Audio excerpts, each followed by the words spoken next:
Time being 6 o'clock, and this being the Plymouth Select Board, I will call to order this, the Tuesday, September 9th, 2025 meeting, the Plymouth Select Board at this time. Please join the board in the Pledge of Allegiance. I pledge allegiance to the flag of the United States of America and to the republic for which it stands, one nation, under God, indivisible, with liberty and justice for all.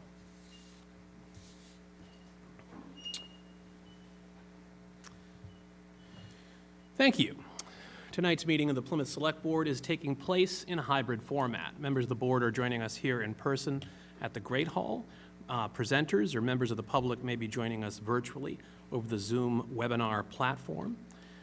Members of the public that wish to participate in or join this meeting may do so physically at the Great Hall at 26 Court Street, or they may do so over the Zoom webinar platform using the login information that is included on the agenda that is posted on the town website. Members of the public may also observe the meeting through Comcast Channel 9 or Verizon Channel 47, or by streaming it live on the Local Scenes YouTube channel. Members of the public are also reminded, pursuant to Massachusetts General Laws, Chapter 30A, Section 20, that any person may make a video or audio recording of an open session of a meeting of the Select Board after notifying the chair, subject to reasonable requirements of the chair, so as not to interfere with the conduct of the meeting. At the beginning of the meeting, the chair shall inform other attendees of any recordings. Presently, we are aware of a recording being made by the local scene for the cable broadcast, for the YouTube, and for the Zoom webinar platform. All right, so with that out of the way, we will move into our agenda. First item on our agenda this evening is a public hearing. It's a public hearing for a change of ownership interest in Southern Marsh Golf Club LLC, doing business as Southern Marsh Golf Club. Yeah. So I will read the notice.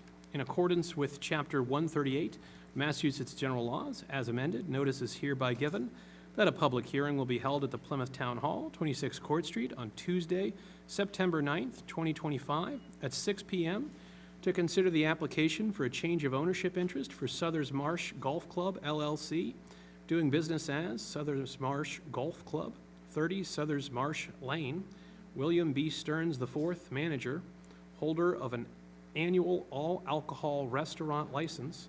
Description of premises is as follows: 3,300 square feet, clubhouse to service Southern Marsh Golf Course, an 18-hole executive-length golf course, open to the public, function room, seats 120 with 5 entrances and exits, covered deck with railing on north side. Anyone wishing to be heard on this matter should plan to attend this meeting. So we'll declare the hearing open after reading the notice. And then, do we have anyone here to speak on behalf of the applicant? And no Zoom yet? Okay.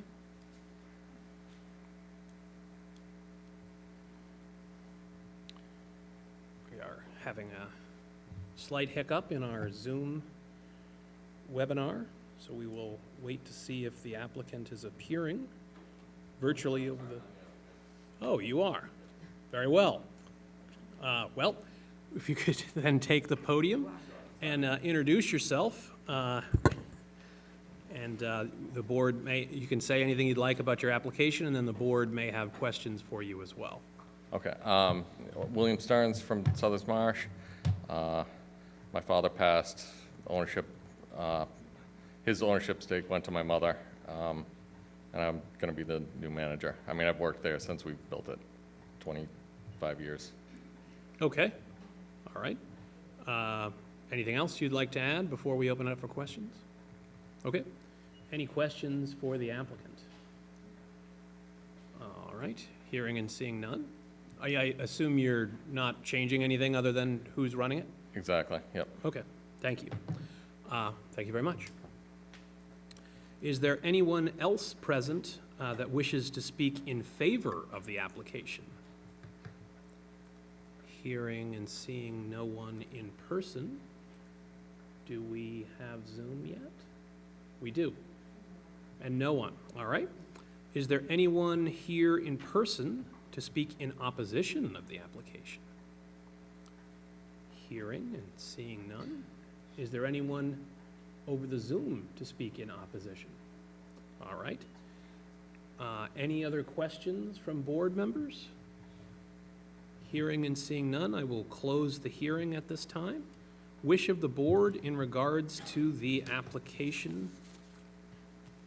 Mr. Chair, I move to approve the change of ownership interest in Southers Marsh Golf Club. All right, it has been moved. Do I have a second? Second. Has been seconded. Any discussion about whether or not we should approve the application? Hearing and seeing none. Mr. Golden? Yes. Ms. Iaquinto? Yes. Mr. Cohan? Yes. And myself, yes, it is unanimous. We have approved the application. Congratulations. Thank you for being here. That brings us into the next section of our agenda, that being the listed licenses. We have several one-day wine and malt licenses, early Sunday sales, change of officers and stock, and change of manager. Wish of the board in regards to the listed licenses.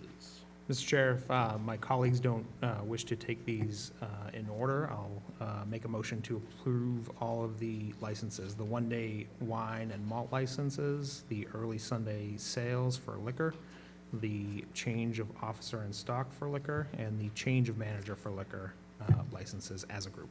All right, Mr. Golden has moved those listed licenses as a group. Do I have a second? I'll second that. It has been moved, it has been seconded. Discussion from the board in regards to the licenses. Hearing and seeing none. Mr. Golden? Yes. Ms. Iaquinto? Yes. Mr. Cohan? Yes. And myself, yes, it is unanimous. We have approved the listed licenses. That brings us into the next section of our agenda, that being the administrative notes. We have administrative notes 1 through 7 listed on the agenda. Wish of the board in regards to the listed administrative notes 1 through 7. Mr. Chairman, unless my colleagues would like to take these individually, I would make a motion that we approve administrative notes 1 through 7 as a group. Thank you. Mr. Golden has moved that we approve admin notes 1 through 7 as a group. Does that motion have a second? It does. I'll second that. All right, it has been moved by Mr. Golden, seconded by Ms. Iaquinto, that we approve administrative notes 1 through 7 as a group. Any discussion from members of the board? Hearing and seeing none. Mr. Golden? Yes. Ms. Iaquinto? Yes. Mr. Cohan? And myself, yes, it is unanimous. We have approved administrative notes 1 through 7 as a group. That brings us into our agenda items proper. First listed agenda item is Article 4, which contains numerous capital recommendations. And we are joined first by Lynn Barrett, Director of Finance, but we do have other interested town officials here as well. But without further ado, Ms. Barrett. Good evening. So you received a lot of information regarding the capital improvements. One was the memo from our procurement officer, Sandy Strassel, who meets with the Capital Improvements Committee. So they met earlier last week and reviewed all capital items and ranked the general fund projects. And then they were also presented the enterprise and community preservation projects that met the bylaw. So there's a memo from her describing all of those, and then we also provided the spreadsheet that identifies all the projects submitted under Capital Review Committee. And then over on the left-hand side, I've identified on that spreadsheet what article number on the fall annual town meeting warrant that they are. So most of them are Article 4, which is the capital article, but there are 3 projects within that spreadsheet that are CPC projects, and those article numbers are also identified. So this spreadsheet just shows the total cost of these projects, where the funding sources are coming from, what town meeting is required to appropriate, and then there are some other funding sources that don't require a town meeting appropriation or authorization. So in that spreadsheet, that's sort of all spelled out for you. So departments are here this evening that have submitted these projects. If you have any questions, or if you have any questions regarding the financing, I would be available to answer any of those questions. Okay, thank you, Ms. Barrett. Do we have any questions from members of the board for any of the items or listed under Article 4?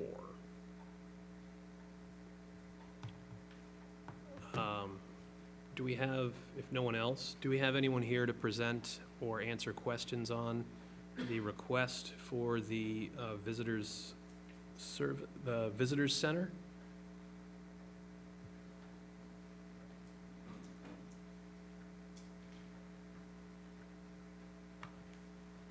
Good evening, Bill Coyle, DPW Director.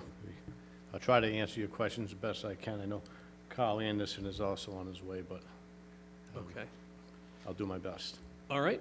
Well, can you perhaps give us an overview of the request for the visitors center and the nature of the project? Sure. Again, so this is something that DPW has been working with Plymouth for the past couple of years. And the project itself included expanding the front area for visitors to come in. It's very limited in space, and it's also difficult for them to access. Restrooms are in the back of the building, so this would be an addition to the front of the building to allow an area to display items for the purpose for the visitors, to get pamphlets, to ask questions, and then we would look to also expand the building in terms of improving the handicap accessibility of the structure as well. Okay. And in terms of the funding, my understanding is it's coming from multiple sources? Yes, and actually, I know Steve Leiden's here, and Steve might be able to explain the grant sources better than I can, so I'll actually defer to Steve relative to the grants.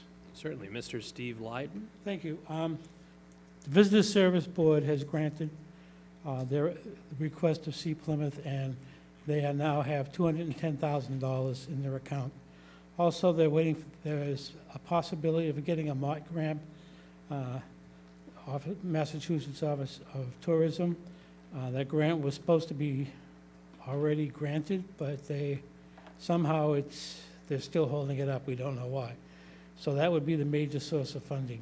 It would be the $210,000 from the Visitor Service Board and another $200,000 from, the MOT grant if they get it. There will be extra funding needed, but the majority of the money will be coming from those two sources.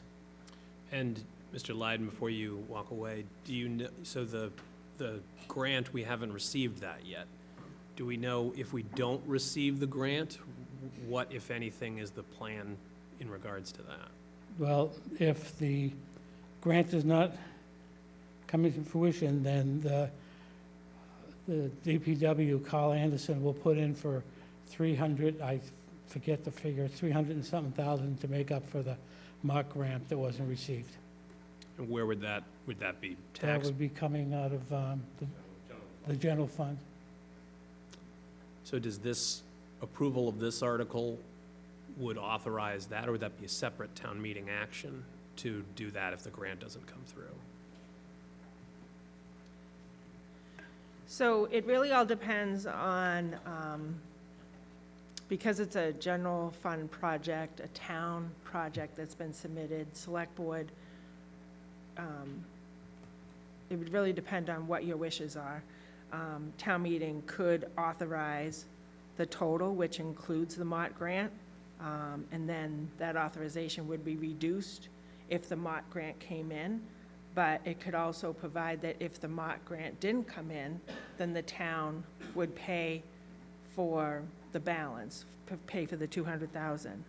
Or if they choose not to do that, then it could be submitted for the spring town meeting under a separate request, try to find a separate funding source for it.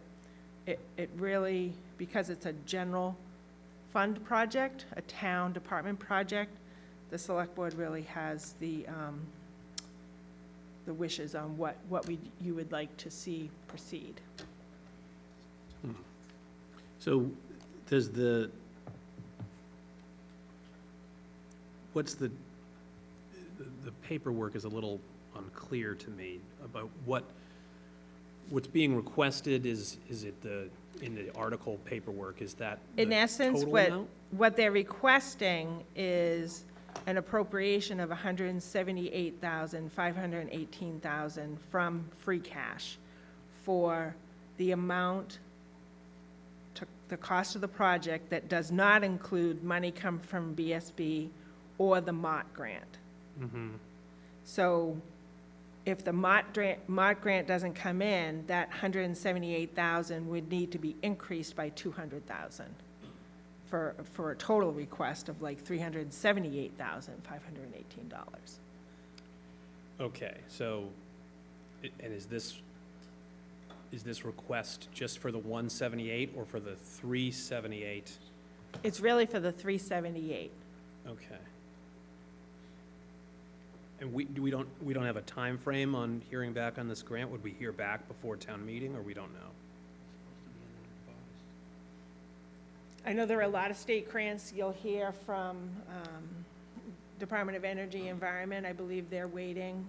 We put in that column the funding source and that these grants are pending. Have not heard, confirmation from the state yet. And sometimes that happens, like, for example, we went to town meeting for Bartlett Road Bridge a couple of years ago. We had applied for a grant. We went to town meeting for the total project, and what we told town meeting was, if the grant comes in, we will reduce the amount that is coming from the town, and be made up by the grant. And at the time, we really didn't know what the grant amount was going to be.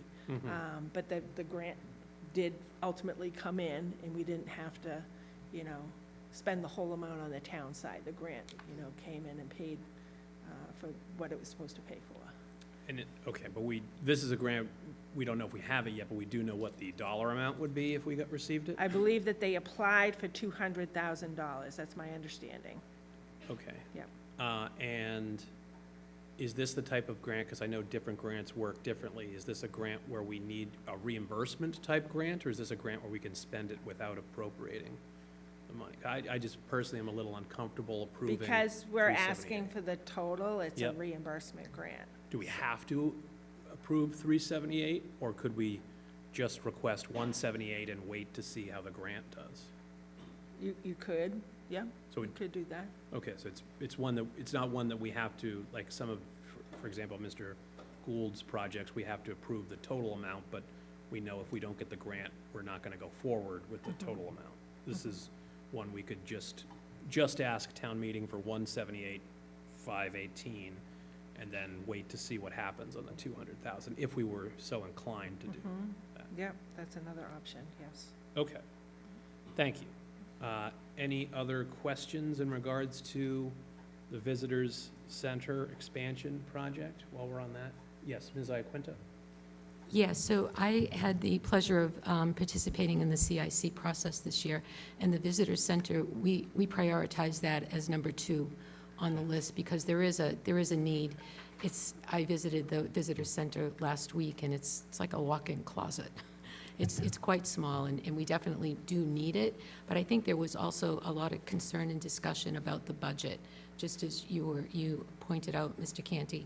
And my question would be, if we did request $178,000 from town meeting and they approved it, the grants didn't come in, is there something we could do to marginally improve that building with that amount of money? I think we'd have to look at what the priority is at that point, whether or not it's access to the restrooms in the back of the building, or is the priority more having a larger area in the front of the building for the tourists to go and stop by.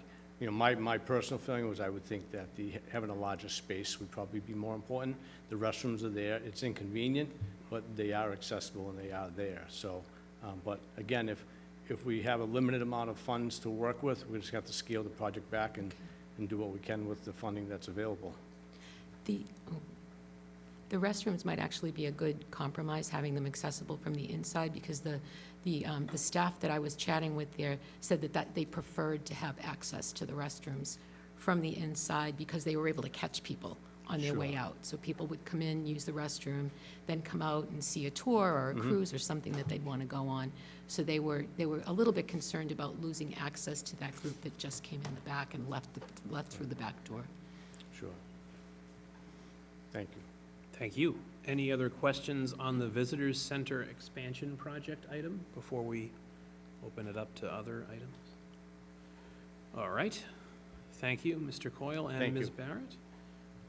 So, any other questions in regards to any of the other listed items under capital, under Article 4? Do we have anyone here to speak or answer questions on the airport runway article item? No one online? And no one in person? Mr. Callahan? I did have some questions about the scope of work relevant to the improvements to the runway. Mm-hmm. So is there anyone here to speak on that? Doesn't appear so, which is unfortunate. We haven't seen hide nor hair of anyone from the airport on this particular. Okay. Well, that is unfortunate. Mr. Cohan? Can we put that aside? We could separate that one out, Right. if you'd like, for the time being, and ask them to come to, the next opportunity would be on the 23rd. They could come in, and, or some other meeting if that particular date doesn't work for them, but Okay. we could separate that one out. I would be inclined to do that. Okay? Mr. Chairman, Yes, Mr. Brindisi? would the board consider tabling the vote on this article? And perhaps we can get someone from the airport or the airport commission to arrive within the next 45 minutes? Okay, we could take it out of order. Okay, we could try that and circle back. Okay. But before we do that, just so the other people that are here and did show up, anybody have any other questions on any of the other items under Article 4? Hearing and seeing none. All right, unless the board objects, I would suggest let's circle back to it after the CPC articles and see if someone materializes, and if not, we can separate that item out if you'd like and approve or not approve the others, separate, the ones that are not subject to that. All right. That brings us into the next item on our agenda, that being Article 16, a Community Preservation Committee article related to Dark Orchard All-Person Trail. We are joined by Chair of the Community Preservation Committee, Ed Bradley. Thank you, Mr. Chairman, members of the board.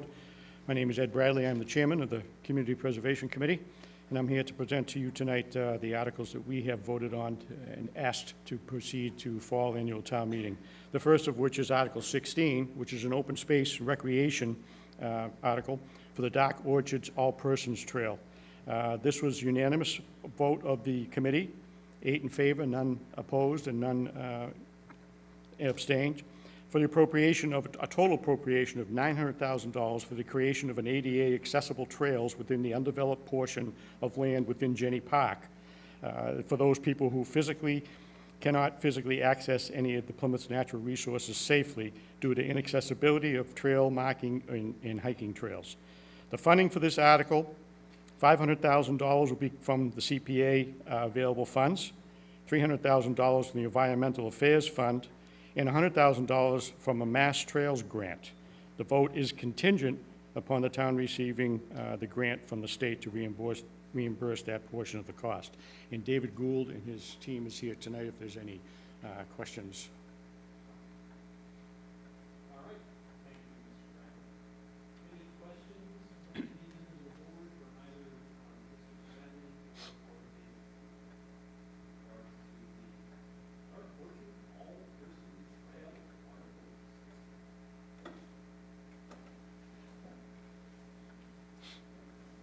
Hearing and seeing none, wish of the board in regards to Article Mr. Chairman, I would make a motion that we include Article 16, the CPC article related to Dark Orchard All-Person Trail to the fall town meeting warrant, and recommend its approval to town meeting. All right, so Mr. Golden has recommended that we approve Article 16 and recommend town meeting approve it as well. My apologies. Mr. Golden has made a motion that we recommend town meeting approve Article 16. Do we have a second? I'll second. Has been moved by Mr. Golden, seconded by Ms. Iaquinto.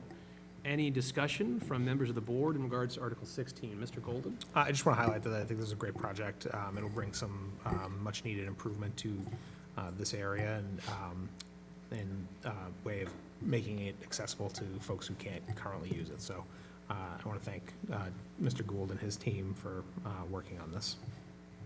Thank you, Mr. Golden. Other discussion? Yes, Mr. Cohen? Just like to echo Mr. Golden's remarks. This is a great example of a commitment that the town has had for almost over 25 years, working on from Brewster Gardens all the way up to Morton Park, improving our Riverway. So the Office of Environment and Energy has dedicated an enormous amount of time and secured many grants, but I also want to commend the Community Preservation Committee in their past efforts to acquire land along this brook to make these efforts a reality, and this is a nice example of that. We'll be able to achieve a trail around Jenny Pond, because even though as we go to restore the brook as much as we possibly can, we have to recognize the relationship that the people of Plymouth have with this river, walking along it, and improving that walking experience is a good thing, but also the historical experience of the people that preceded us and how important this brook was to them and how they interacted with it. So I commend everyone working on something like this. It's a very good project. I serve as a liaison to the CPC, so I am enthusiastically in support of this article. Thank you. Thank you, Mr. Cohen. Other discussion? Yes, Ms. Iaquinto? Yes, I agree with my colleagues. This is really a very special and unique project. I had an opportunity to tour the site where it will be built and close my eyes and use my imagination to picture exactly how spectacular it was going to be.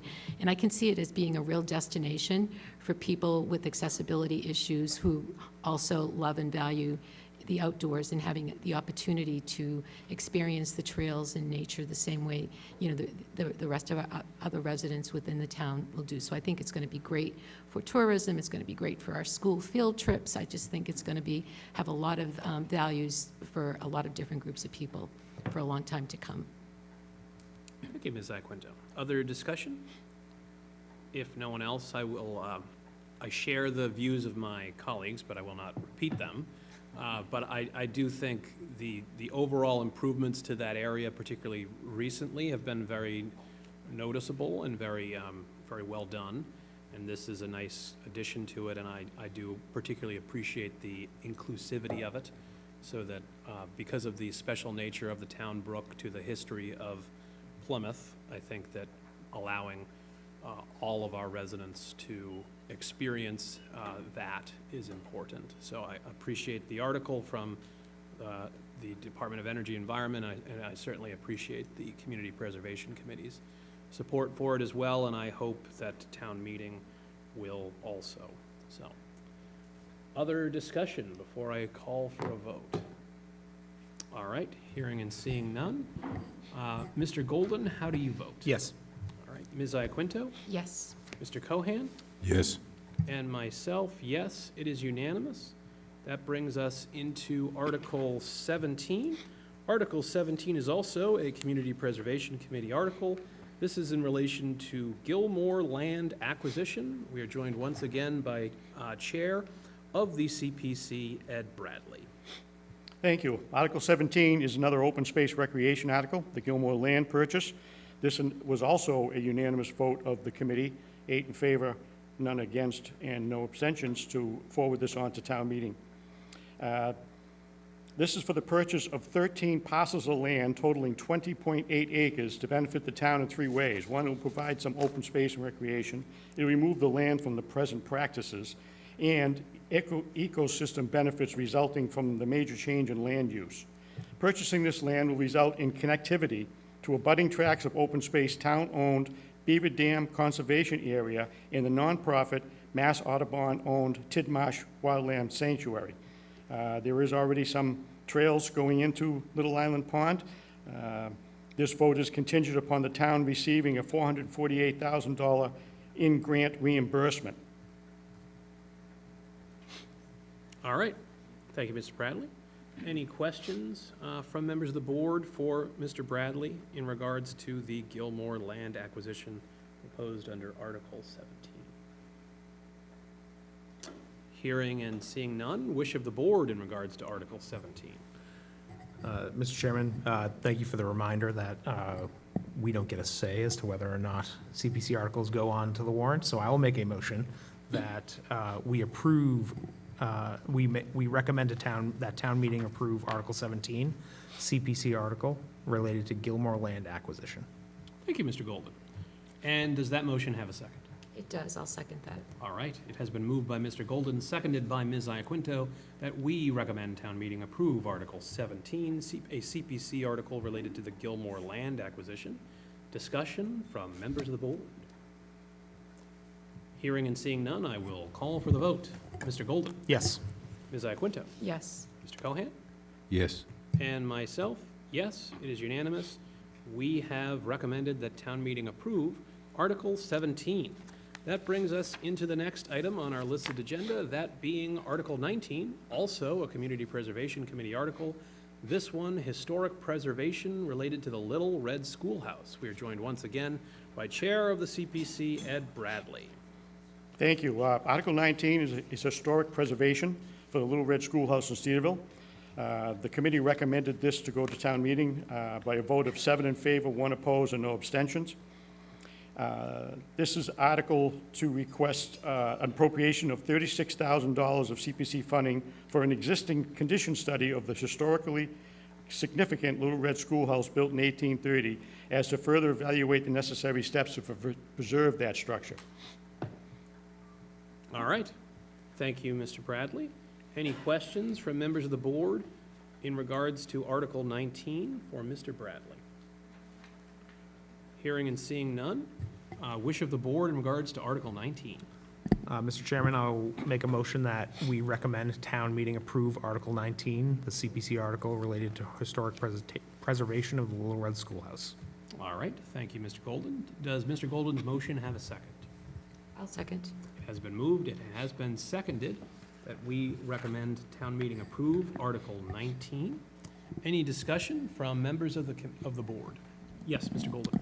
Thank you, Mr. Chairman. This is short money for a preservation project that is, I think, very important and integral to the community feel in Cedarville. Since it's such a low amount, I think we should absolutely support this. Thank you, Mr. Golden. Any other discussion? Yes, Mr. Cohan? Again, I think this is a much-needed examination of the historical resource.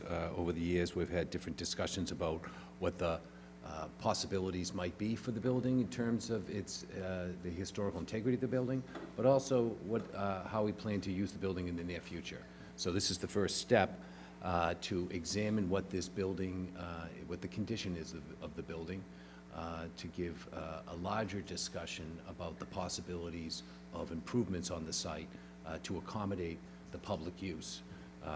So I think it's the first step in a process of preservation and utilizing a site that will end up benefiting the residents of Cedarville.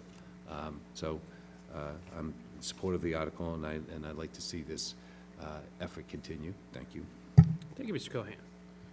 Other discussion from other members of the board? If no one else, then I will just also reiterate that I think that Little Red Schoolhouse is a unique community asset in a unique area of town, and that this is a good investment and a good use of CPC funds for Cedarville and for the community at large. And I appreciate the Community Preservation Committee's approval or recommendation to town meeting to approve this project. So, any other discussion before I solicit the vote? Hearing and seeing none. Mr. Golden? Yes. Ms. Iaquinto? Yes. Mr. Cohan? Yes. And myself, yes, it is unanimous. We have recommended that town meeting approve Article 19. That brings us into the next listed item on our agenda, that being Article 20, a CPC article related to Memorial Hall Historic Structure Report. We are joined once again by Chair of the CPC, Ed Bradley. Thank you. Article 20 is another historical preservation article. This is for the Memorial Hall Historic Structure Report. The committee voted in favor of sending this along to town meeting by a vote of 5 in favor, 2 against, and no abstentions. We recommend this article for the appropriation of $90,000 for a historic structure report to contribute to the preservation, restoration, and improvements to this historic building. It'll give us a roadmap of what is in that building that needs to be saved and what can be thrown away. And this is, I would like to note that this would also be good if, for some reason, the town decides to tear down Memorial Hall and build a brand-new one. You would have a list of everything in that building that should be saved prior to its demolition. If we go with the restoration, we'll have a list of what they need to save and not be torn out during the construction. Okay, thank you, Mr. Bradley. Any questions for Mr. Bradley in regards to Article 20? Yes, Ms. Iaquinto? Mr. Bradley, can you just confirm, so what we will get from this report will be in addition to the information that we gleaned from the feasibility study that was recently? It's not going to be repetitive of that, it's going to be in addition to? This is in addition to. They will go through the building and using pictures and historic data, find out the time when the building was built, and look at things, for instance, maybe the trim around the windows was something that was specific to that era in time that we do not want to lose, or the windows or doors themselves. And that's just some of the things that they would see. I think Mr. Cohen would even have a better idea of. I'm sure he would. Thank you, though. Okay. Did you want to chime in, Mr. Cohan? Yes, as the liaison to the Community Preservation Committee and working with the chairman, Mr. Bradley, and the other board members, the thought process here was, as Mr. Bradley has outlined, that this would be a preservation analysis of the building in its current condition, so that if we were to do improvements, we would know how best to approach those improvements, but also the debate continues in our community how we will move forward. This information will only give the residents more information on the building to give them and guide them in what the next steps will be. Will there be a preservation effort? Will there be some other effort? This analysis of the building, this collecting of information will give the residents the greatest amount of knowledge on how they'll move forward in the future of the building. So that is the intent of this, is to gather the information. There's been some information that's been gathered in the past, and this would only enhance that. And when we reach out to the entity that would compile this report, they could be using our information that we've collected in the past to only enhance their report. Okay, thank you, Mr. Cohen. Any other questions from board members? All right. If there are no other questions, wish of the board in regards to Article 20? Mr. Chairman, I'll make a motion that the board recommends that town meeting approve Article 20, the CPC article related to the Memorial Hall Historic Structure Report. All right, thank you, Mr. Golden. Do I have a second to that motion? Yes, I'll second. All right, it has been moved by Mr. Golden, seconded by Ms. Iaquinto, that we recommend town meeting approve. Article 20, discussion, Mr. Golden. Thank you, Mr. Chairman. I appreciate the CPC bringing this article forward. When the initial article that laid out the actual expenses of building, of rehabbing Memorial Hall was coming forward, I wasn't certain that this would be an appropriate use of CPC money. This will answer my question as to whether or not it is. So although I'm skeptical, I will support this article so we can find the answer to that question. Thank you, Mr. Golden. Other discussion? If no one else, I will say, obviously, what is going to happen in the future of Memorial Hall, whether it's the future of this structure or the future of a successor structure, is a matter of significant public interest across the community.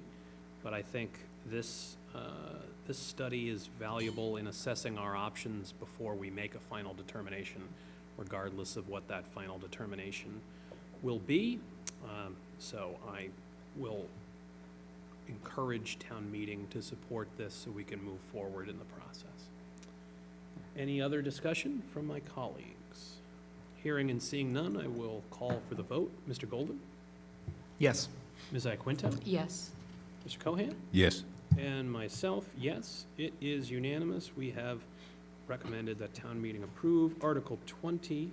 That brings us to the next listed item on our agenda, that being Article 21, a CPC article related to open space and recreation of the Plymouth Training Green. We are joined once again by Chair of the CPC, Ed Bradley.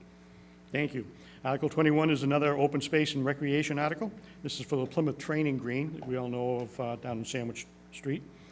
And this was voted unanimous by our committee to move along to fall annual town meeting, or a vote of 8 in favor, excuse me, none opposed and no abstentions. And it is an appropriation of $644,000 to rehabilitate and preserve the historic training green. It was built around 1711 and designed by the famous landscape architect known as Frederick Law Olmsted. I know that you know that name. Olmsted is from around town a little bit. The park is known to be one of the oldest continuous use parks in the country. Rehabilitation will address the safety issues and ADA compliance, entries and walkways, as well as the Massachusetts Architectural Board compliance stairways, entrances, lighting, and the flagpole and irrigation system, all while being sensitive to the original historic design as it was back in its original time. Precinct 3 was very adamant that we bring this forward, and of course there was a study that was done by the town with some ARPA money, I believe, that brought them to this point to, with the design to get us finalized. All right. Thank you, Mr. Bradley. Any questions for Mr. Bradley in regards to Article 21? Mr. Golden? Thanks for being here, Ed. Being one of the oldest parks in the country, do you think it's the oldest in town? I believe, yeah. No, we're not 100% sure of that, but probably, maybe, again, Mr. Cohen? So it has been identified in terms of, constructing of a park with that identification. As the oldest in Plymouth. Yeah. Okay, that's it. Thank you. All right. Just if I Mr. could ask a Cohen, question. So this is very exciting because obviously, because of the historical nature of the site, this is our Civil War monument dedicated to the soldiers and sailors of Plymouth. It has obviously the design by Homestead, who had a connection here in Plymouth and also went on to design the Boston Garden and Central Park and other famous landscapes across our country. So we also obviously have this historical responsibility to keep the alterations to the greatest extent to protect that historical integrity of the site. The earlier report focused their attention on that. The final report that the Community Preservation Committee has recommended to town meeting and we're considering tonight has reflected that. There's just one thing, and I've been able to talk to different people at different times about my concern about this one matter, and that is the lighting. Yes. That we do have historical evidence of the original lanterns that were in this vicinity. I appreciate that staff has looked into alternatives other than what we see in the specs tonight, which is a continuation of expanding the lighting in downtown Plymouth, which is more commercial in nature in terms of the intensity, because this is a residential, predominantly residential area. There are homes, so we want to make sure that the lighting is reflective and complementary to those conditions along the streets surrounding the training green. So I've made that known, my interest in pursuing. They're out there. We have photographs of what the lighting looked like there in the 1870s and 80s. And that lighting is still, believe it or not, that style is still manufactured and is available. So I would hope that we would do everything we can as we move towards the bidding process, if town meeting approves that we look at those options in lighting and maybe refrain from using the downtown more commercial lighting for this more historical lighting that you see all over the South Shore in historical neighborhoods. So, but I'm very excited about the project. Mm-hmm. Thank you. Other questions? Yes, Ms. Iaquinto? Yes, I too share my colleagues' excitement about this project. I think it's going to be a beautiful showpiece in that part of downtown once it's completed. We discussed this at length at the CIC meeting the other day, and again, everyone was very excited about the plans and the possibility of having that beautiful green space right there. The one issue that we discussed and that continues to kind of nag at the back of my head was the irrigation system. So I was hoping that someone could speak a little bit more to that. It just seems like we, as a town, we're sending out messages for water conservation to our residents, but yet if they drive by the green, they'll see the irrigation system going. So I worry about being tone deaf to the concerns that our residents have for conserving water while we're putting irrigation into a municipal property. Sure, I think Nick can answer that question for you. Hi, Nick Filo, Parks and Forestry Superintendent. Thank you for that question. So yeah, that was definitely a concern the other day. And, the irrigation would certainly improve the aesthetics of the park, the functionality of the space. So I guess we have to weigh those things out. And whether we kind of roll with the water ban or not, I think if we were going to put the system in, now would be the time where we're pulling out the walkways and relaying them, putting in all that irrigation pipe and just the pipes for the water flow. This would be the time to do it. So I guess we'd have to measure out that, aesthetic value of the park when making that decision, if we were going to move forward with the irrigation.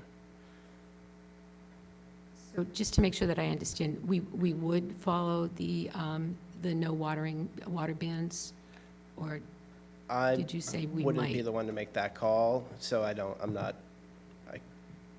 I would hope that we would. Yeah, I if would we're think asking so. our residents not to water, that, Yeah, or, okay. The DPW Yes. director is indicating that we would We would. comply with our own bans. Yes. yes, Now I can sleep at night. Thank you very much for that. thanks, Bill. All right. Thank you. Mr. Cohen? It is important to note, too, that, yes, the idea is we're going to a certain extent of renovations. We might have taken advantage of the opportunity to put in the irrigation, but also follow the water bans. But it is important to note that this isn't a recreational site as we know it. It's a park in memorial to the Civil War monument. Sure. So people come and go and sit and enjoy. It's not a place to play baseball or, toss a Frisbee. It's a place of memorial. And we were constantly reminded of that when we were kids, when we would go up there and try to play. And Mr. Sirico, the Director of Recreation, of Parks, would remind us, your forebearer, would remind us this is not a place to play. It's a place of honor and memorial. Thank you. Thank you, Mr. Cohen. Other questions for the presenter? Following up on Mr. Cohen's remarks about the lighting. So does the current project and funding request incorporate a possibility for looking at alternative lighting to what is proposed, or is the project as proposed for this, using Mr. Cohen's term, like modern commercial lighting? Well, Nick went back to the designers and spoke to them about it, and there was going to be an added cost for that. And we're talking with Lynn Barrett.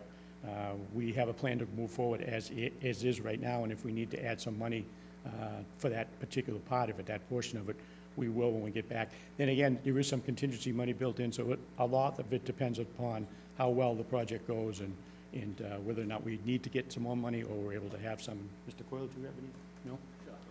Sure. Bill Coyle, DPW Director. So Nick Fiella and myself have received a quote from the design consultant to add this in as a change order for the design. So we do have that. We are going to approve that change order. And as the project moves forward, the design will have that as an alternate. So when we can evaluate what the cost is going to be and decide if that's something that we can fund within the project. But our goal and our desire is to include that in the project. The design will include it, but then we'll bid it as an alternate to see what the cost is gonna be. Okay, Thank you. thank you. Any other questions? Hearing and seeing none. Wish of the board in regards to Article 21?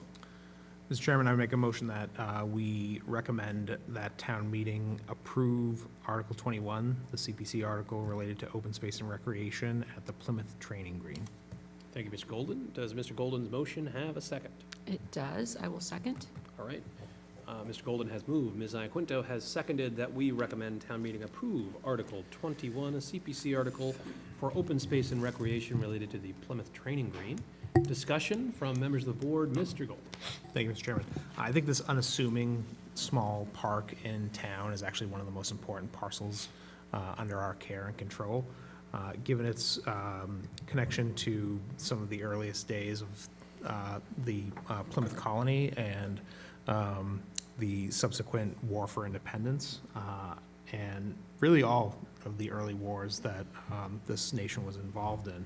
I think we should do everything that we can to improve it and make a premier space for folks to enjoy and recreate on. So I will be in full support of this article.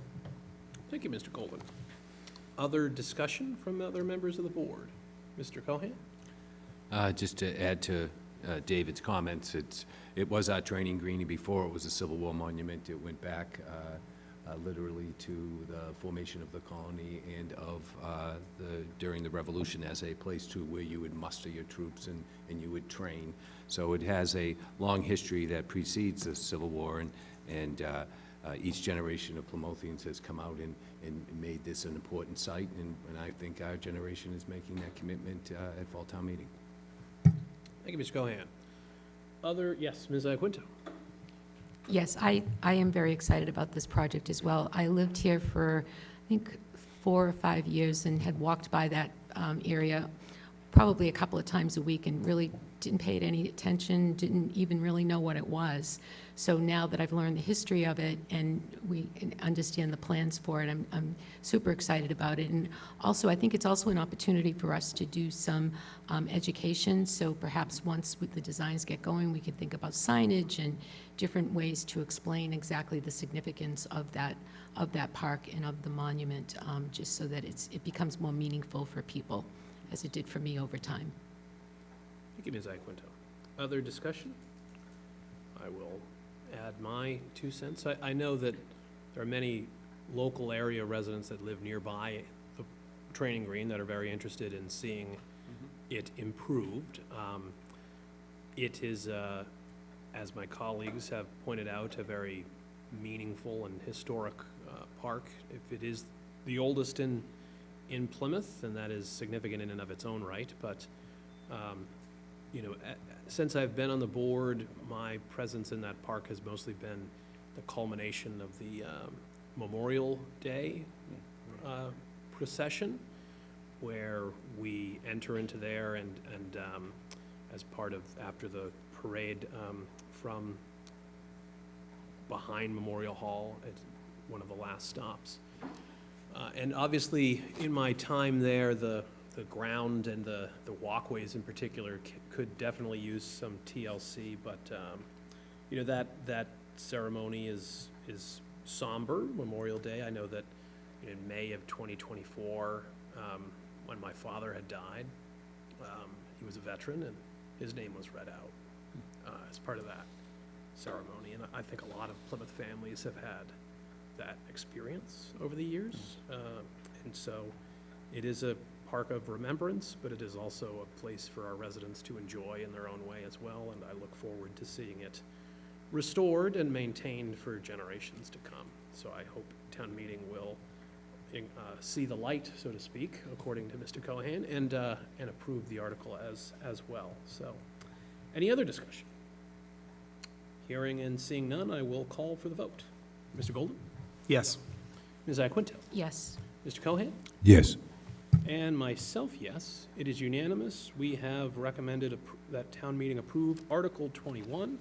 That brings us into the next listed item on our agenda, that being Article 23, a CPC article related to historic preservation of town records transcription between 1783 and 18 66.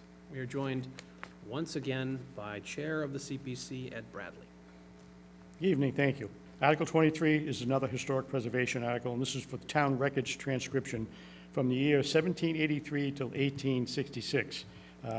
Again, this was voted unanimous by our committee, 8 in favor, none opposed.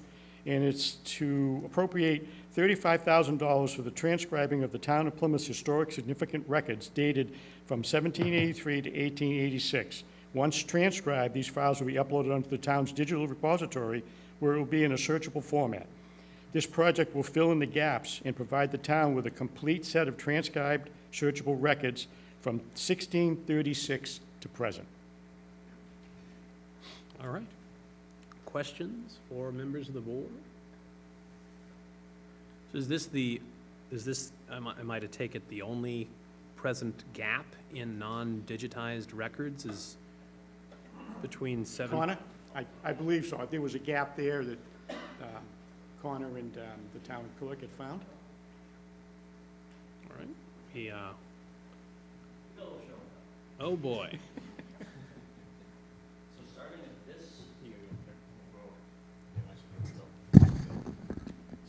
Sorry. So starting at this bookmark, you can flip through these. It's perfectly encapsulated. So we have transcribed records from 1636 up until 1783. William T. Davis, back in 1885, town meeting appropriated $1,000 to form a committee to transcribe the records. The plan was to go from 1636, which is volume 1, up until 1828, which would be the end of volume 4. Davis died before he could transcribe everything, so it stops at the end of it, 1782. And the town started publishing their town reports in 1867, thereabouts. So right now we've got completely searchable records from 1636 up until the end of 1782, and then from 1867 till today. This Okay. fills in that gap. Okay. That's what that does.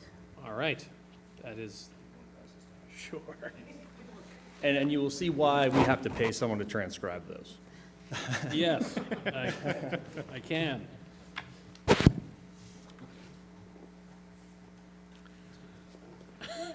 Yes, be mindful of that. So there's that, the rest of that volume, and then there's 3 other complete volumes that have to be transcribed. And then Okay. once that happens, we got it.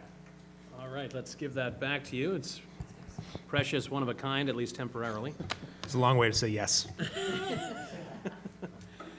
All right, any other questions in regards to Article 23? All right, hearing and seeing none, wish of the board in regards to Article 23. Mr. Chairman, I make a motion that we recommend that town meeting approve Article 23, the CPC article related to historic preservation of town records transcriptions. All right, and do I have a second to that motion? I'll second. And it has been moved, it has been seconded that we recommend town meeting approve Article 23. Any discussion? Yes, Mr. Cohen? Obviously, the town, being one of the oldest continually operating town for nearly 400 years in North America, our records go back as nearly as far. But there's one lesson I learned back 10 years ago when we started to make the move from 11 Lincoln Street to this new facility. And one of the things that we were focused on was designing climate-controlled archives. And we went ahead and seeing the town bring on Connor Anderson as our archivist. He has taken on this challenge over the last number of years with great enthusiasm, with great progress, because our records for the town of Plymouth were in a state that different generations took as best they could care of these documents, but now we were moving into the 21st century and we needed to modernize that activity. Connor, in his efforts as the town archivist, has made that progress a great reality, along with the fact that we will be seeing another article at town meeting moving to form a historical commission for the town of Plymouth, another greatly needed step in a direction of preservation and conservation of those resources that the town of Plymouth has under its care. So I'd like to commend that department and Connor's on its activities as we move to hopefully support this article at town meeting. All right, thank you, Mr. Cohen. Any other discussion from members of the board? I will say that we've already seen a tremendous benefit in the digitization of our records and the searchability of those records in various forms. We can keep track of what the town has done over time in a way that we have not been able to do that. And that, in some regards, there are some uses that the town will have for it in terms of making sure we're doing the right thing and consistent with ourselves and correcting anything that needs to be corrected that may have fallen through the cracks or something over the years. But it's also just important for our history as well.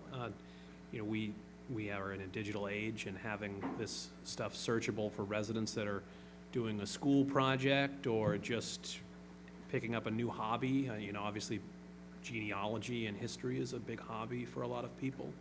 So allowing the residents and anybody, since Plymouth is not just of interest to its own residents, but of national interest, to do this with our records, I think is a worthwhile cause. So I plan to support this article, and I hope that town meeting does as well. And I'd like to thank Mr. Anderson for all the work that he has done, and I do not envy the task of transcribing that tome, having seen the handwriting in it, but it's in good hands. So, all right. Any other discussion? Hearing and seeing none, I will call for the vote. Mr. Golden? Yes. Ms. Iaquinto? Yes. Mr. Cohen? Yes. And myself, yes, it is unanimous. We have recommended that town meeting approve Article 23, and thank you, Mr. Bradley. I also want to thank the board for recommending Article 22, which you did in your administrative notes, where we reduce the borrowing on the Spire Center. Yes, Thank you. thank you.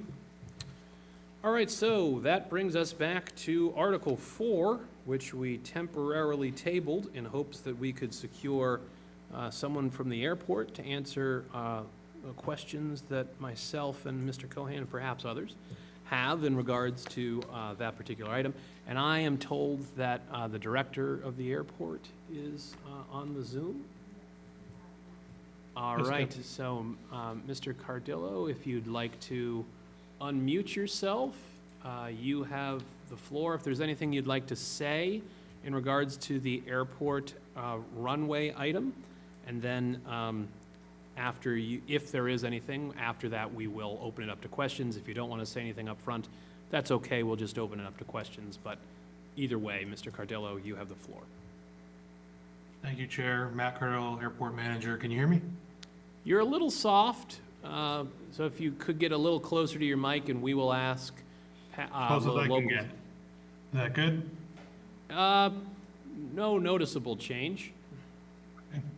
We're gonna I'll ask. just speak, I'll speak a little louder. Okay, that works.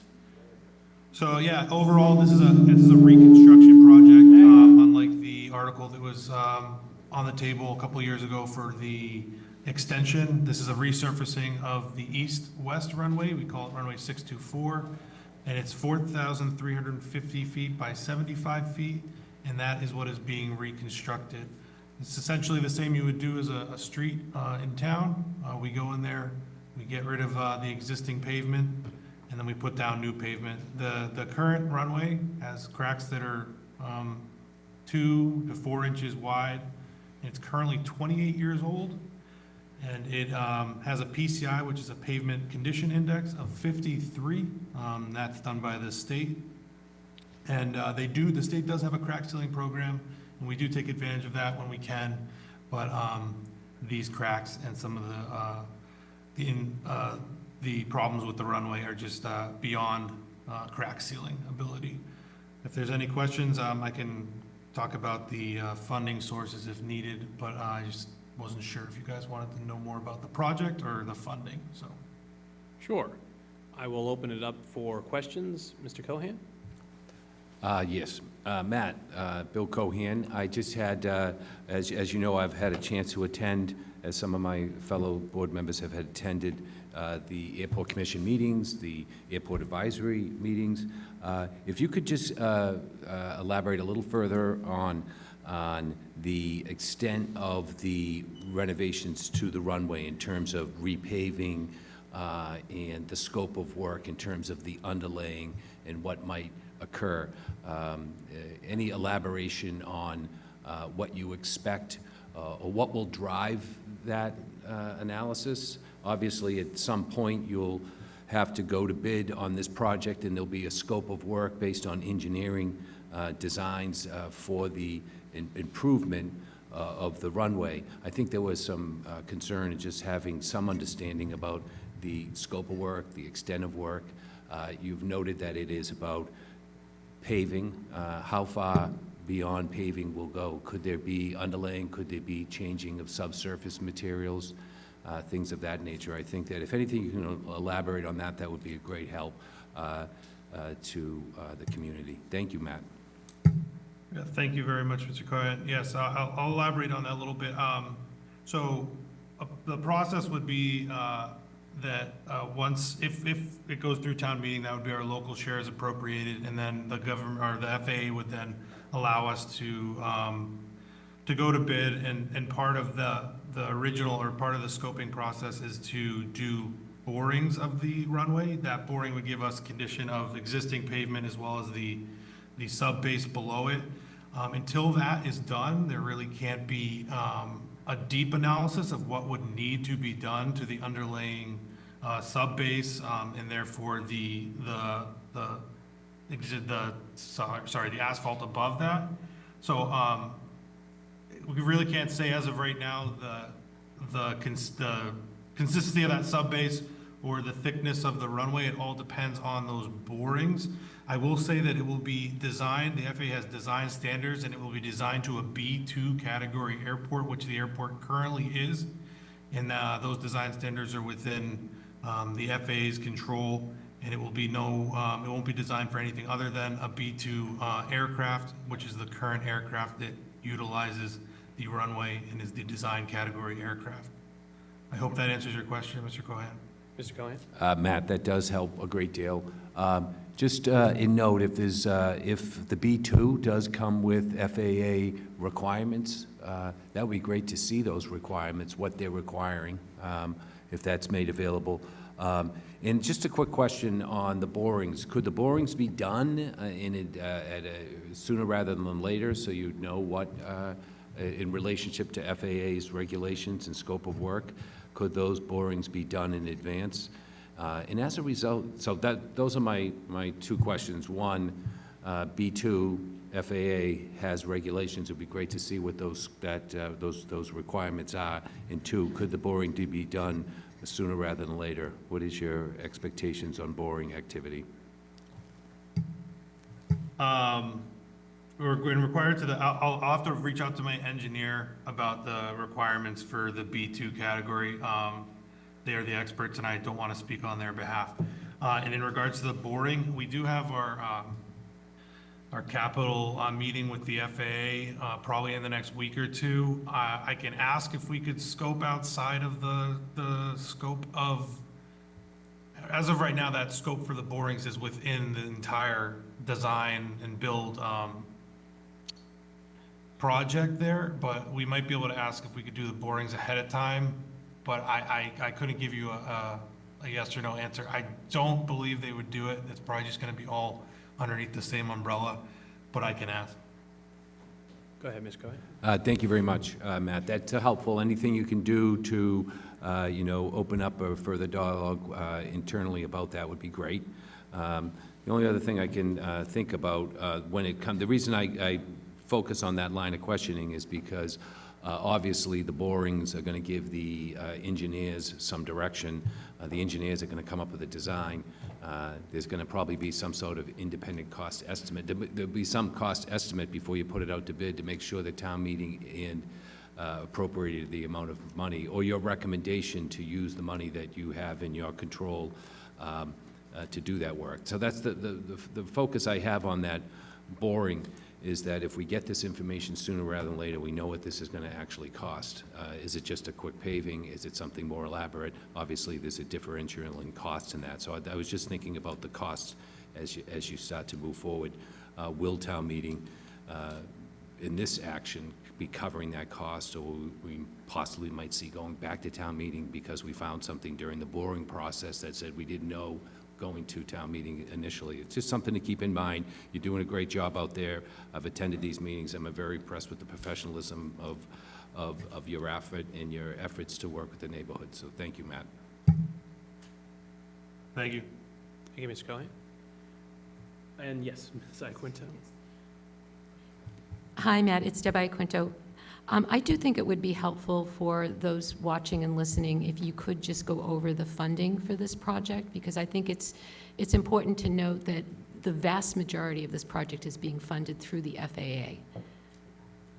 Yeah, correct, that is, and as all projects generally at the airport that are funded through the FAA, it is 90%, 90% funded by the FAA, 5% by MassDOT Aeronautics, and then 5% by the sponsor or the local share, which would be us, the Plymouth Airport Commission. And that is all funded, our local share is funded through the enterprise fund. But if you want me to give the numbers, the FAA's share of the 9.2 million would be 8,280,000. MassDOT's share would be 460, and as well as the airport would be 460,000. There is talks of the FAA being able to fund at a higher rate, but we are just going at the 95.5, just to make sure that we have our local share if it doesn't move forward that way. Okay, that's great. And then just to confirm that the request to town meeting is to approve that the airport can use the enterprise fund to fund its 5% portion of the project. Correct. Okay, thank you. Other questions? Mr. Cohen? Just to follow up to Ms. Iaquinto's questions to Matt. So would the 5% would cover us regardless of the boring and the estimate? So we would be insulated from that event because whatever the cost is, it will be 5%, and that's what we're approving, not a specific amount. Well, no, you're approving I believe you're approving a specific amount is the 5%. Right. Yes. Okay. You're not approving 5% of an unknown number. You're approving a number that is 5% of the project cost. Understood. Okay, thank you. Other questions? If no one else. So, Mr. Cardello, in terms of the impetus for the project, would I be correct in assuming that it is a safety and maintenance related desire as opposed to a desire to bring in larger or different types of planes into the runway and into the airport? That is correct. Yeah, like I said, this runway was resurfaced back in 1998, so we're coming up on 27, 28 years. And that's a pretty average life of a runway. It is the most used runway, so it does get used quite frequently at the airport. And yes, it's more of a maintenance thing. It has been on our capital plan for the last 10 years probably to have it done, even before the runway extension was being talked about. So this is something that's been in the works for a while and been planned to being done. And yes, it is just it is maintenance and just the commissioners being good stewards of the airport and making sure that it is in the best condition for all users. Okay. And would, other than improving safety and being in better maintenance condition, would the completion of this project and the runway, once it is completed, affect the operations of the airport at all in terms of the frequency of planes or the types of planes that are going to be landing or taking off or utilizing in any other manner the Plymouth Airport as a result of this? The runway, like I said before, is going to be designed to that B-2 aircraft. The B-2 aircraft are the ones that would primarily use that runway. So I can't speak to if they would be using it more frequently. It's more of the economics that drive people to come to Plymouth or the airport in general. The traffic could slow down, we could get more traffic, but I don't think that would be a direct result of improving the runway. Okay. That answers your question? Okay. And it would not be, just to further reiterate it, it would not change the types of planes, like fewer props, more jets, anything like that? No. Okay. Any other questions? right. We are on Article 4. We were on Article 4 previously. This is one item under Article 4 amongst others. Any other questions on any items under Article 4? All right. Hearing and seeing none, wish of the board in regards to Article 4, and this one would be to include it in the town meeting warrant and recommend town meeting approval. Mr. Chairman, I make a motion that the board include Article 4 on the fall town meeting warrant and recommend its approval to town meeting. Thank you, Mr. Golden. Does that motion have a second? I'll second. All right. It has been moved and it has been seconded. Any discussion? Hearing and seeing none, I personally find the ambiguity in the visitor center expansion piece to be a little disconcerting, and I would prefer that we be recommending a dollar amount certain to town meeting, as opposed to it'd either be 378,518 or 178,518. So as presented in the materials listed, I would take it to be, if we vote it straight as presented right now, it would be for the 378,518. I would prefer that we do the 178,518, so that if that grant doesn't come through, or it's less than we were expecting for some reason, although that seems unlikely, that we go back to town meeting to get the rest of that funding, as opposed to just, that's a pretty big margin of error, $200,000. So I would make a motion that we amend the portion of Article 4 related to the Visitors Center expansion project to be a request for $178,518, as opposed to $378,518.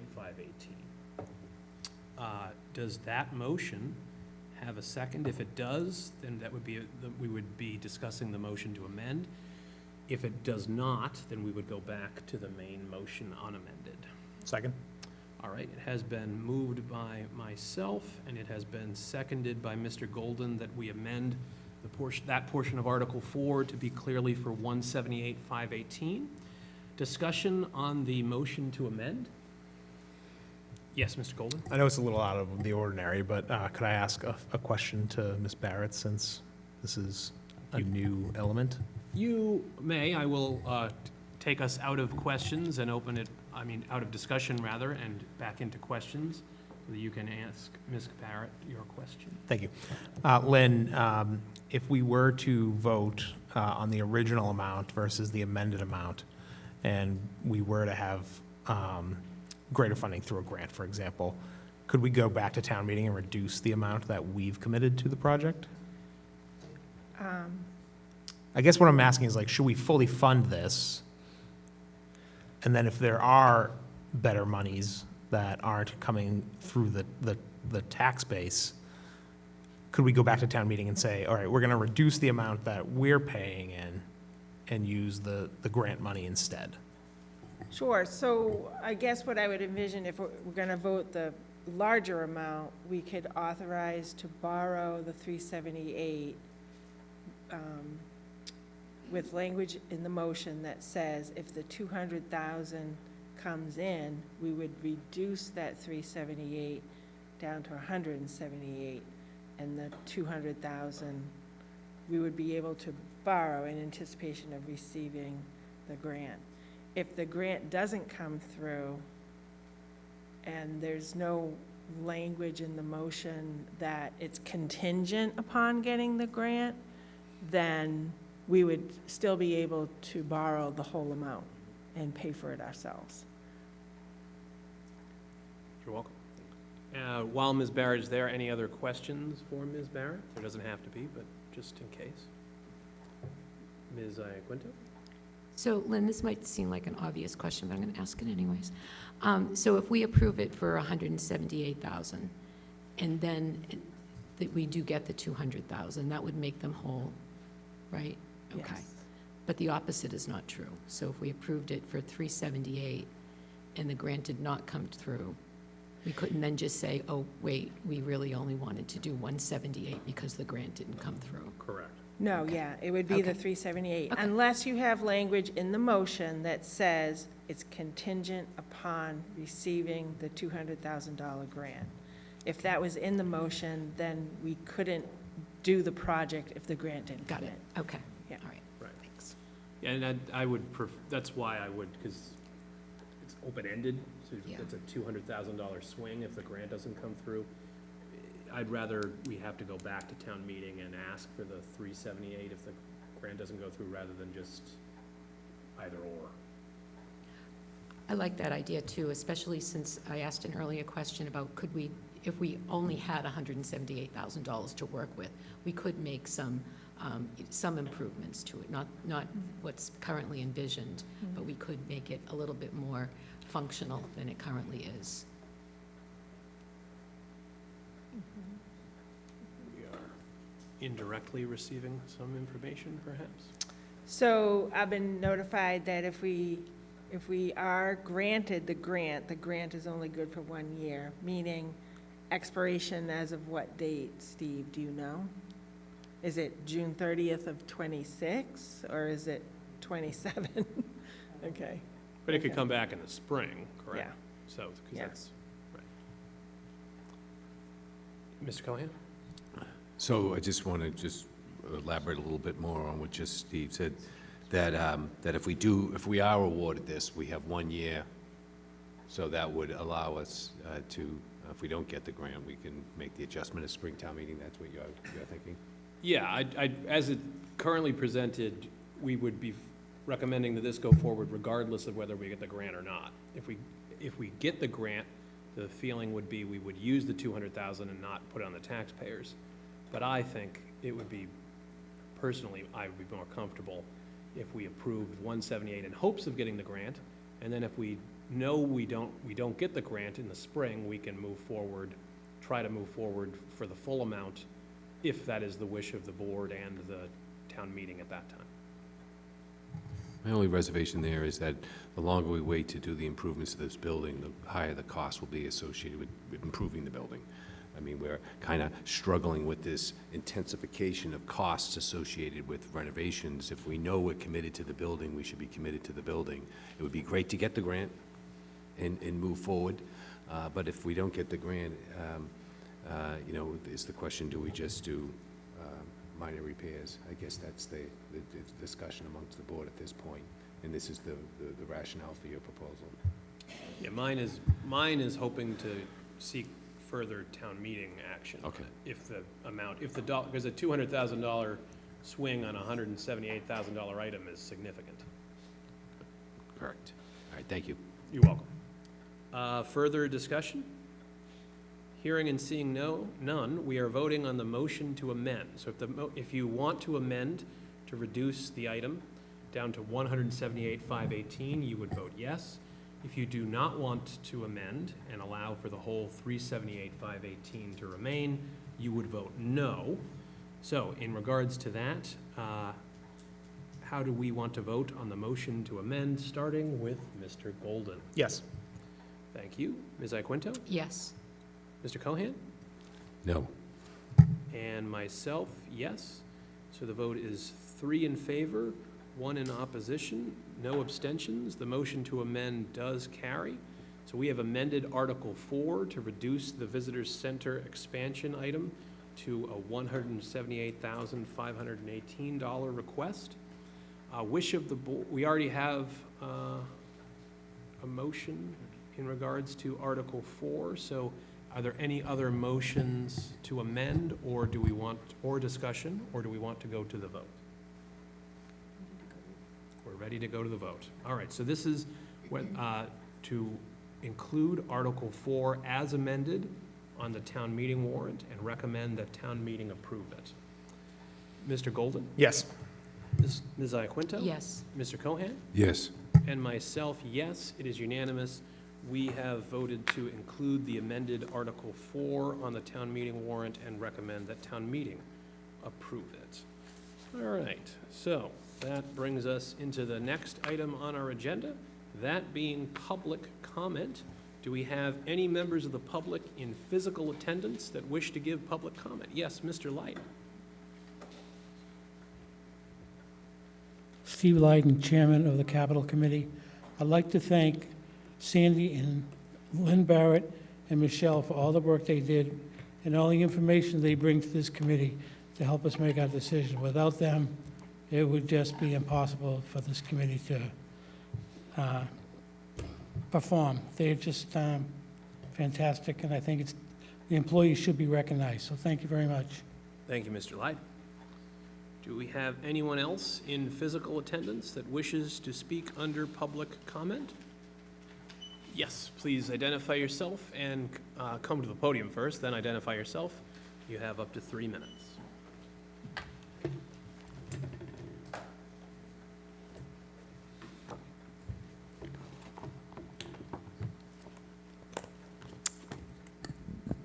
Good evening. My name is Alice Baker. I am the chairman of the Minimet Village Steering Committee, and I am speaking regarding committee appointments. I have been on this committee for 13 years. I sent a letter to the Select Board requesting to advertise to the public a vacancy to the Minimet Village Steering Committee. On August 26, 2025, the first letter was emailed, and the second letter was September 3rd, 2025. I'm going to read the second letter only because, and not the first, simply because the second letter has the same information as the first. So September 3rd, 2025. Dear Select Board, I am writing this letter as the chairman of the Minimet Village Steering Committee regarding Michaela D. Kinderman. The Select Board appointed Michaela D. Kinderman to the Minimet Village Steering Committee on June 17, 2025. See the attached agenda and minutes, to serve a 3-year term. Unfortunately, Ms. Kinderman was not in compliance with the Plymouth bylaw, which states you must get sworn in within 30 days, and until the oath is taken, she does not count as a member and cannot participate in the committee's official business. She's a non-member. It has been 80 days since the appointment, and Michaela has not shown any interest at all in serving on a committee, the Minimet Village Steering Committee. She has not been sworn in as a committee member. She has not taken her conflict of interest training course through the state. She has not acknowledged the open meeting law. She has not attended any meetings of the committee. Miss Michaela Kinderman is a non-member, like any other citizen in the town of Plymouth. And if she has any interest on serving on a committee, she needs to apply again when the position is posted to the public. I have sent a letter to the Select Board on August 26, 2025. Also see attached. I have not received any responses from Chairman Kevin Canty, and I sent an email to the town clerk, Kelly McElrath, and have not received any response. It has come to my attention that Chairman Kevin Canty reached out to Michaela last week to see if she would get sworn in as a member on this coming Monday, September 8th, 2025. For the town clerk to do so would be in violation of her duty as described in Chapter 123 of the town's general bylaws. The bylaw is clear as to if any appointee does not take the oath within 30 days of an appointment, the appointment shall terminate. The town clerk should have informed the Select Board of the vacancy created by Ms. Kinderman's failure to take the oath on or around July 17, 2025. And the board should have reposted this position. Ms. Baker, you have exceeded your 3 minutes. I can give you an additional minute right now, or you can request more time than that, but that will require an affirmative vote of the board. What is your desire? To request 3 more minutes. 3 more minutes. So there's a request for 3 more minutes for Ms. Baker. Wish of the board in regards to the request. Ms. Iaquinto? I would move to allow that. All right. I would second that. Ms. Iaquinto has made a motion to extend the speaking time by 3 minutes, and Mr. Cohan has seconded. Any discussion? Could I just ask, is there anyone else in the audience who's wishing to give a public comment? Okay, and anyone else on Zoom? All right. Any other discussion? Okay. I will call for the vote. Mr. Golden? Yes. Ms. Iaquinto? Yes. Mr. Cohan? Yes. And myself, yes. You have 3 additional minutes. If the town clerk administers the oath and the board allows this appointment to stand, it would be a clear violation of Mass General Law and the bylaws of Plymouth, and Chairman Kevin Canty is in no position to circumvent, to violate Plymouth bylaws and Mass General Law. That was the letter that I sent to the Select Board. This is from me. Chapter 123-1, Oath of an Office. All elected and appointed officials shall be qualified by the town clerk within 30 days of their appointment. If an appointment official is not qualified in this period, his or her appointment shall terminate, and the appointing authority shall be so notified by the town clerk. The office of oath was ignored. Under Plymouth's municipal rules, an individual who is sworn in without proper appointment by the Select Board is not legally authorized to hold office or vote in official proceedings. The appointment by the official appointing authority must precede the oath of office. Mr. Canty, if the town clerk administers the oath and the board allows this appointment to stand, it would be clear violation of the Mass General Law and bylaws of Plymouth. Unfortunately, Mr. Canty, there was no input from the Select Board members to weigh in on any decisions because the chairman used his position to make the decisions himself. After the second letter dated September 3rd, requesting Chairman Canty to repost the position for the vacancy on the Minimet Village Steering Committee, instead, efforts were made to get Ms. Kinderman to show up and get sworn in by the town clerk on Monday, September 28th, 85 days from the appointment of the Select Board. Chairman Canty, you did not have the courtesy to respond at any time to the Minimet Village Steering Committee regarding their request to remove Ms. Kinderman from membership on the Minimet Village Steering Committee and re-advertise this position. Ms. Kinderman is a non-member, and if she has any interest in serving on a committee, she needs to reapply again when posted to the public. Mr. Canty, you as the chairman of the Select Board, if you expect the committees and the board members to abide by the rules, then you have to lead by example.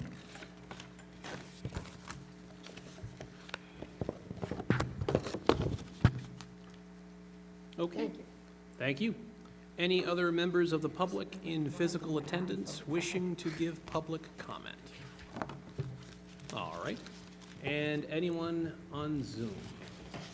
All right. So that concludes public comment, and that brings us into the town manager's report. Mr. Brindisi. Great, thank you. Just a few items to report this evening. So I mentioned a few times during the course of the summer, David Gould, Director of Energy and Environment, has been working to try to complete the boardwalk project that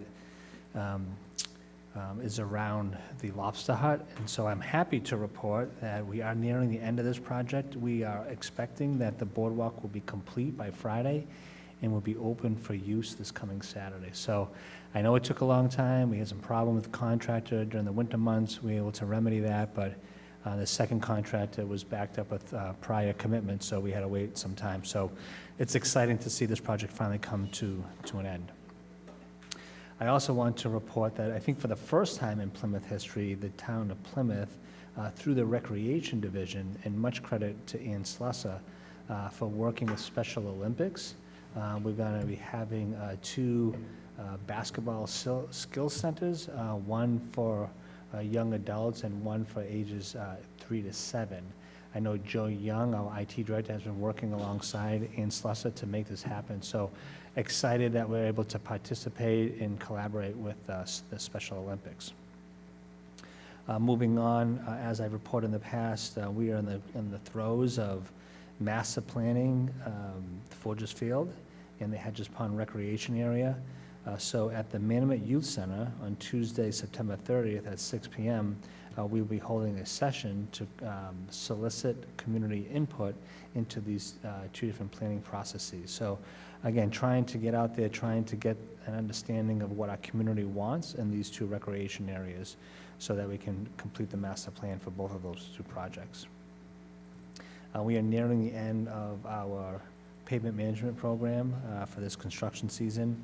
So we just completed Priscilla Beach Road, Whitehorse Road, and Bartlett Road last week. This week, we hope to complete Manamit Point Road, so those roads will be complete hopefully within the next week or so. And then a long-awaited project. So this goes back to April of 2022, where $1.3 million was appropriated to construct sidewalks on Route 80. We are finally, after working with Mass DOT, as you all know, it's a state road, and others, we're hoping to break ground in the next couple weeks and start that project. Working closely with fire officials and inspectional services officials, we continue to work with the property owner of Burt's. So as you know, the fence has been erected, pest control has been complete. The fire department and the inspection services department will be blocking off the parking lot and the sidewalk in preparation of the tearing down of the Burt's structure. We're hoping that'll take place sometime later this week, but we're not certain when that date will be, so it may have to get pushed until next week. But again, in preparation of tearing down the Burt's structure. The fire chief is working very closely with the Department of Energy and Environment to conduct field surveys for the Community Wildfire Protection Plan. Those surveys will begin this week. First, we'll work with DCR officials on state land, and then energy and environment officials on town land. So that project is moving forward. That is, as you all know, that is one of the goals of the Select Board this fiscal year. I just want to alert folks that a 9/11 memorial will take place this coming Thursday. So it'll take place at South Spooner Street at the 9/11 Memorial. The program will begin at 9:45. Those folks that cannot attend in person, you can watch it on the local scene. I want to recognize two of our newest police officers who graduated this past Friday. The first police officer is Lexi Asfa, and the second is Callahan Gibbs. Both of those two police officers will go through their field training experience, and within 8 weeks, they will be working on the road by themselves. So congratulations to those two individuals. And last congratulations goes to Christine Boyles, who was a longtime librarian for the town. She worked 7 years, almost 8 years for the town. She retired this past week. So congratulations to Christine, and I want to thank her for her commitment to this community and all that she had done during the course of her career. Pending any questions, that's all I have. Thank you, Mr. Brindisi. Any questions for the town manager? Hearing and seeing none, we will move into the next item on our agenda, that being Select Board discussion. First of all is new business. Does any member of the board have any new business? Yes, Ms. Iaquinta? Yes, thank you. So last week, I received my notice of the renewal of the Community Choice Power Supply Program. I'm sure a number of people out there also received the same notice. I was chatting about it with a friend over the weekend, and it got me to thinking that heating season is fast approaching, and I know that we all had great concerns about the cost of energy last year. We had a presentation. I was not on the board at the time, but I remember Eversource came in, our state delegation came in, kind of gave a briefing and an update on where things stood. I was wondering if it would be possible if we could organize some sort of community forum where we invited Eversource in and perhaps our state delegation so that they could give us a sense of what we might expect for this coming winter. And also, they had talked about in the spring, if I'm remembering correctly, about a number of programs and initiatives that they were looking at to try to manage costs and kind of rein them in.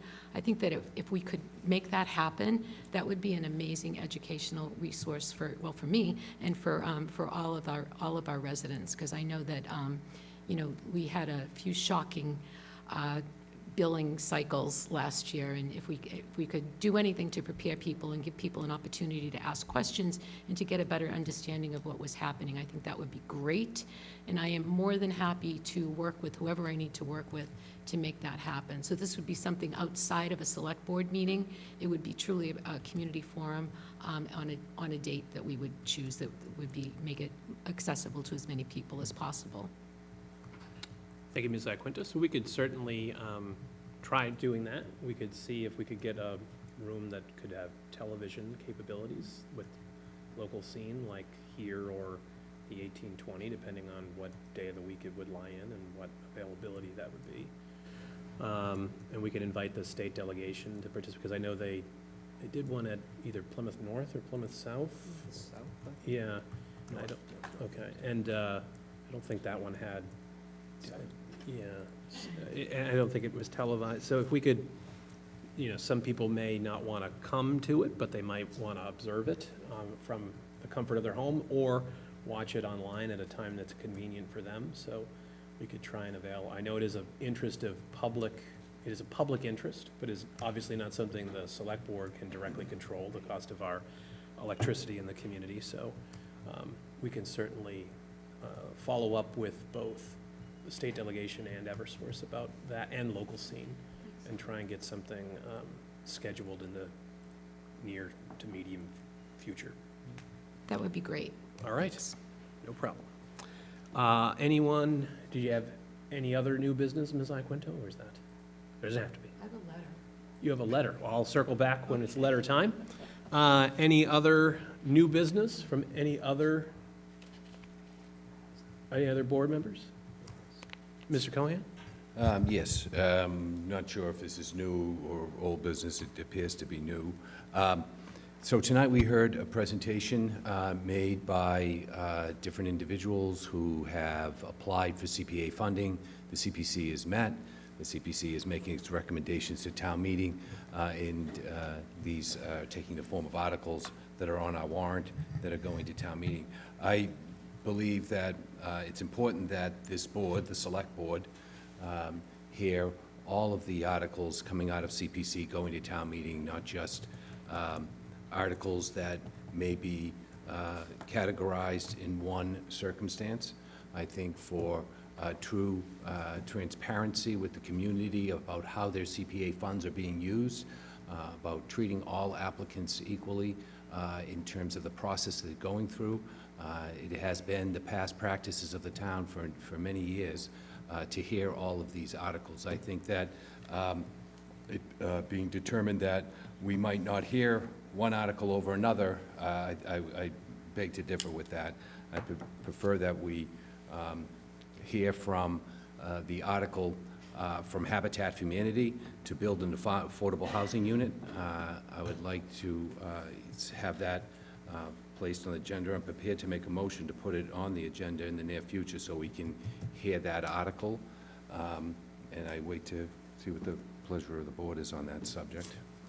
So we can't make a motion, but we can discuss it. We don't make motions under new business. So in regards to that particular article, so as was pointed out by Mr. Golden earlier, CPC articles as well as citizens petitioned articles enter the warrant and get on the warrant regardless of the select board's opinion on the article.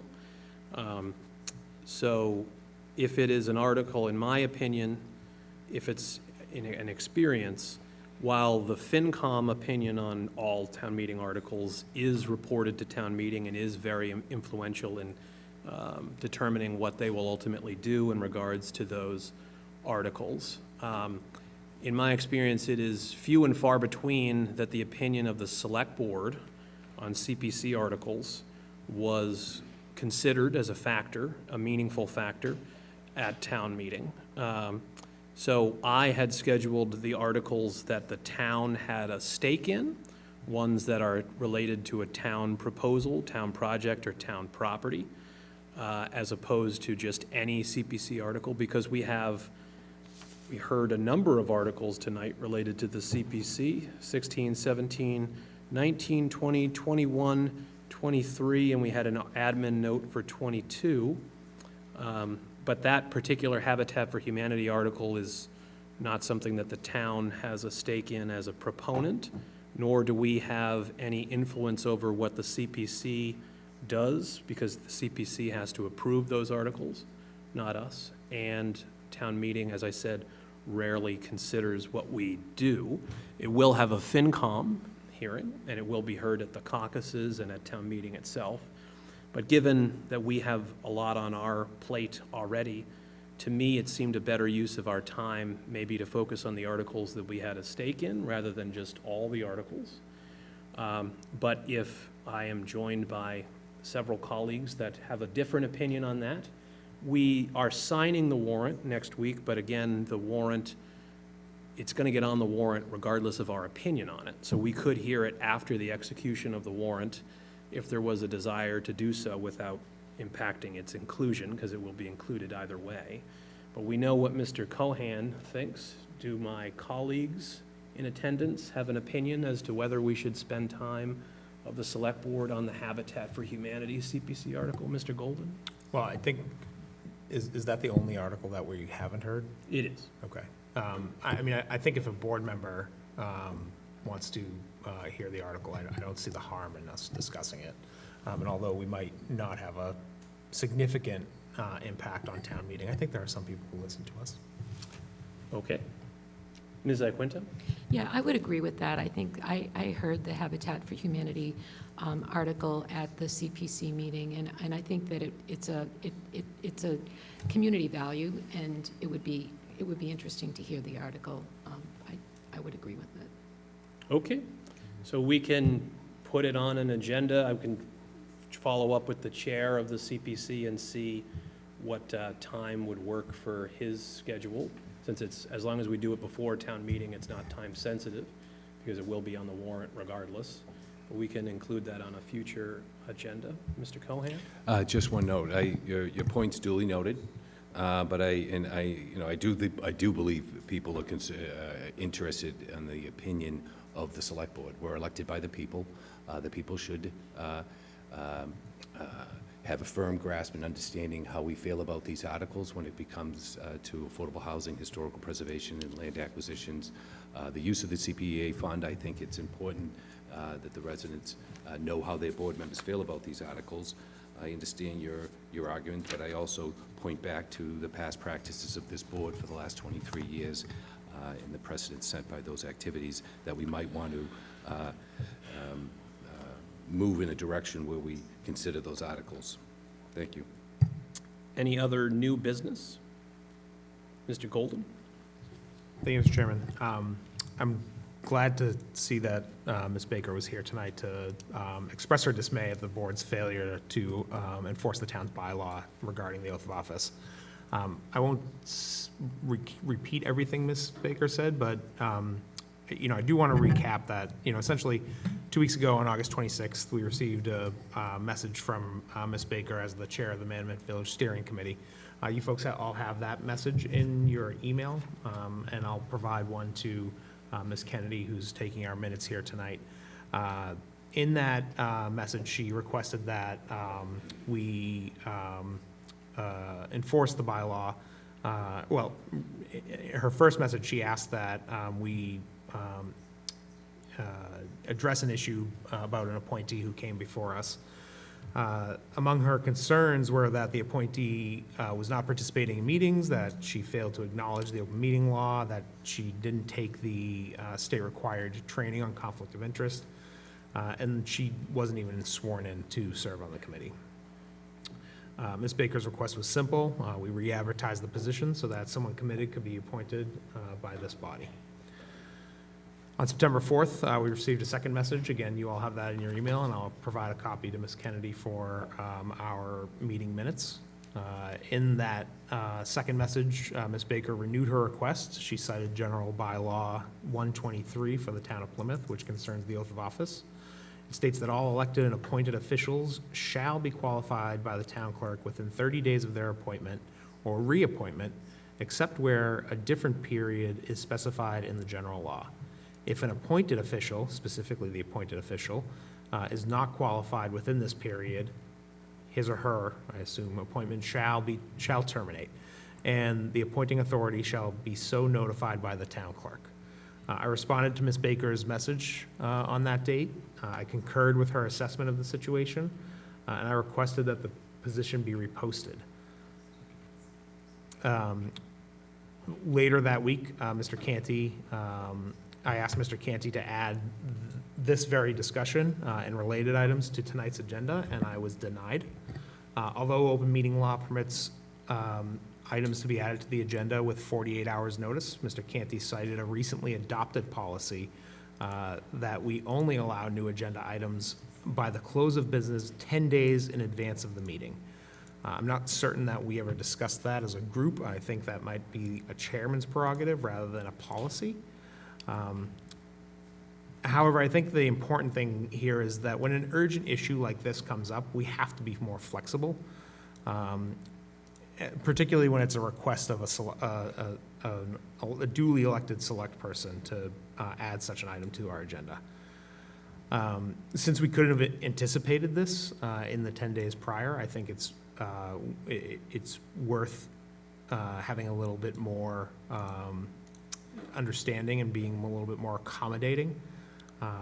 So I think we have to revisit this policy, this 10-day policy. So I would ask Mr. Canty that you put this on the agenda for our next meeting after our Manamet on the Road meeting. That we put what on the agenda on that meeting? That we put on the agenda a discussion about the 10-day notification for agenda items policy on the agenda. Are you making any other requests in regards to your comments? Not at this time.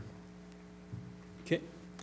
So, in regards to the discussion that Mr. Golden and I had via email, I characterize it a little differently in that my response was not that it couldn't be added pursuant to the open meeting law or that the policy in general, but that the backup material that was requested, a report of all board and committee members that are not in compliance, I did not think could be completed within a reasonable time for the members of the board to receive it and review it. The town clerk was able to produce a report yesterday that detailed the width and breadth of the issue.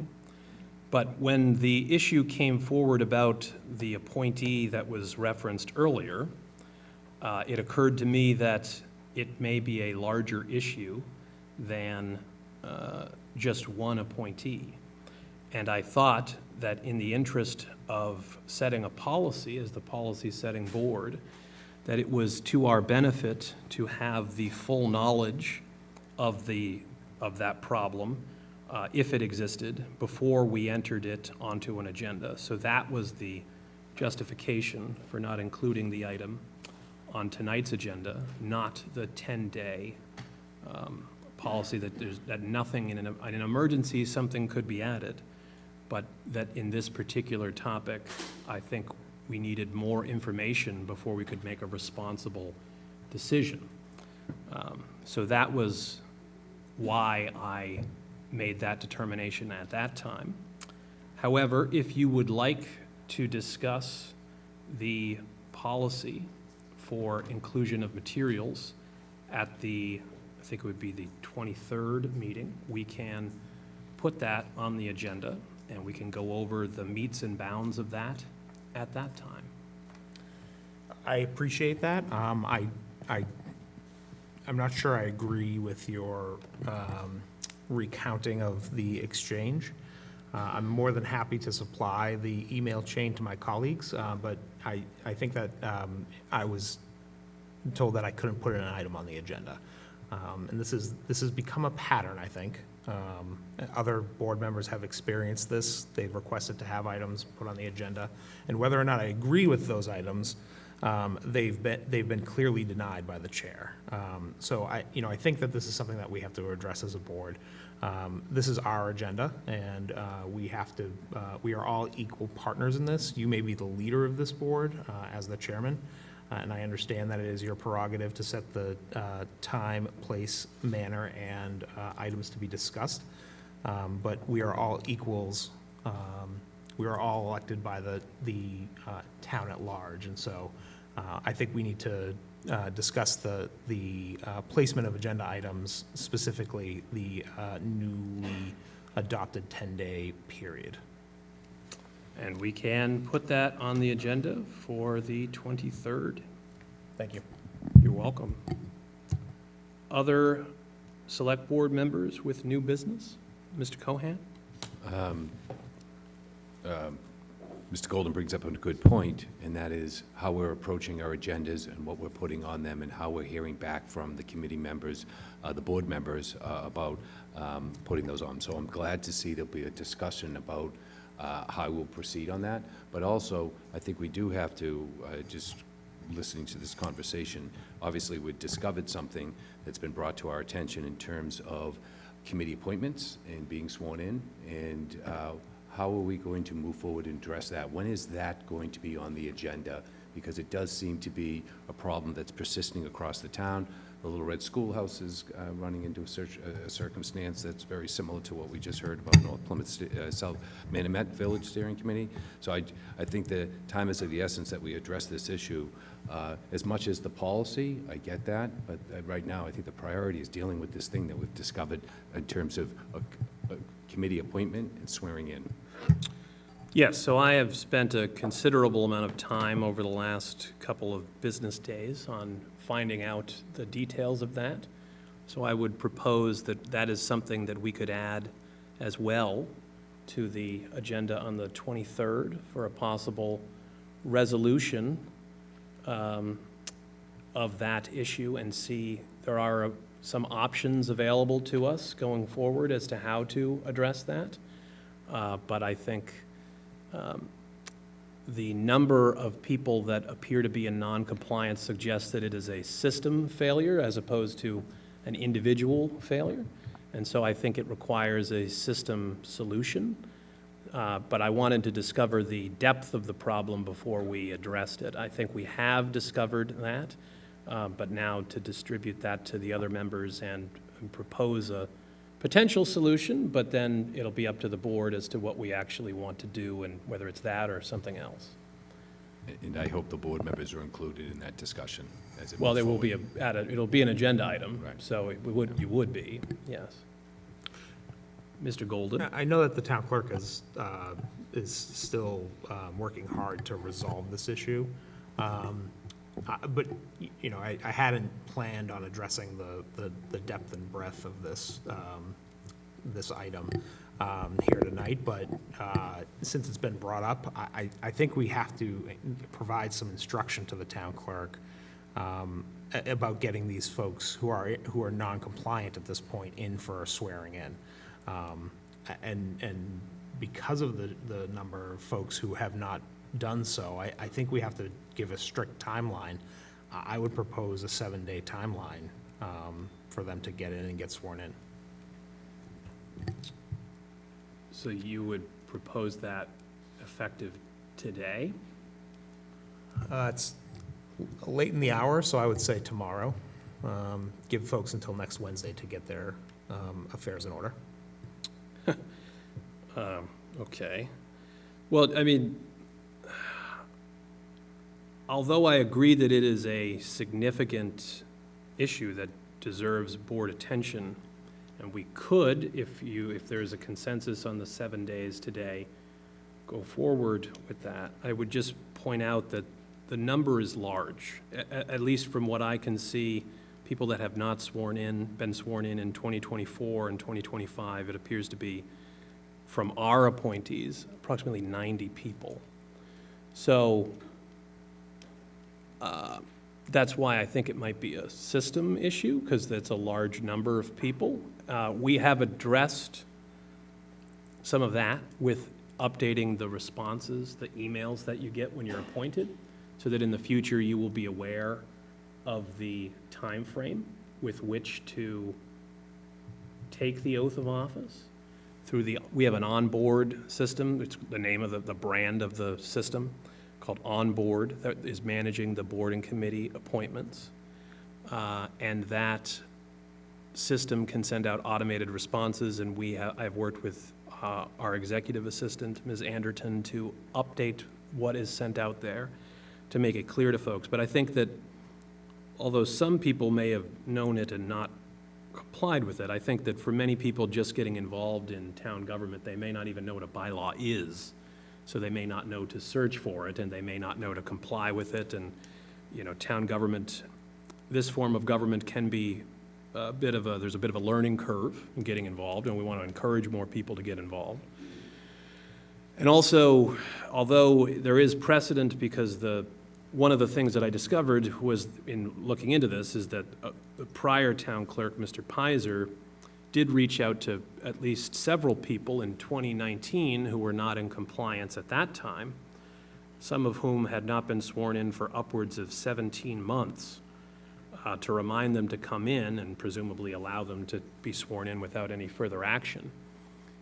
Technically, the text of the bylaw does say if you haven't complied within 30 days, your appointment would terminate, which we could do a 7-day grace period and be done with it.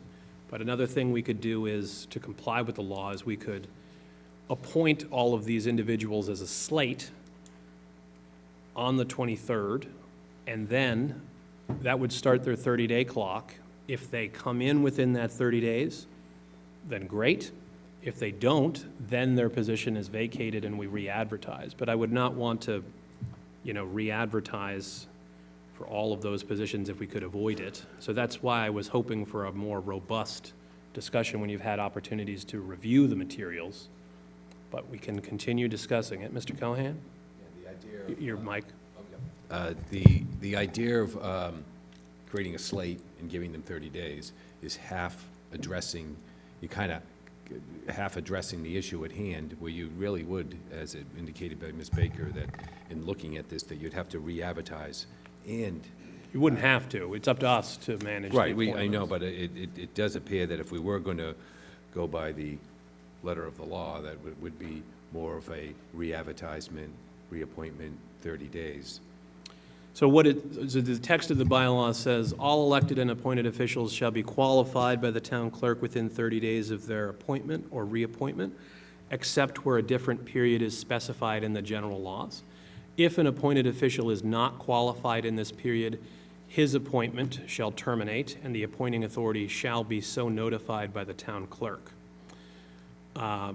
So we have the discretion, if we wanted to reappoint them and give them an amnesty period to restart their clock, we could do so. Whether or not we would like to do so is a discussion point, but I thought that's why I was hoping to give you, and then obviously we want to solve with the onboard system the notification and information point going forward, so that this issue does not reoccur.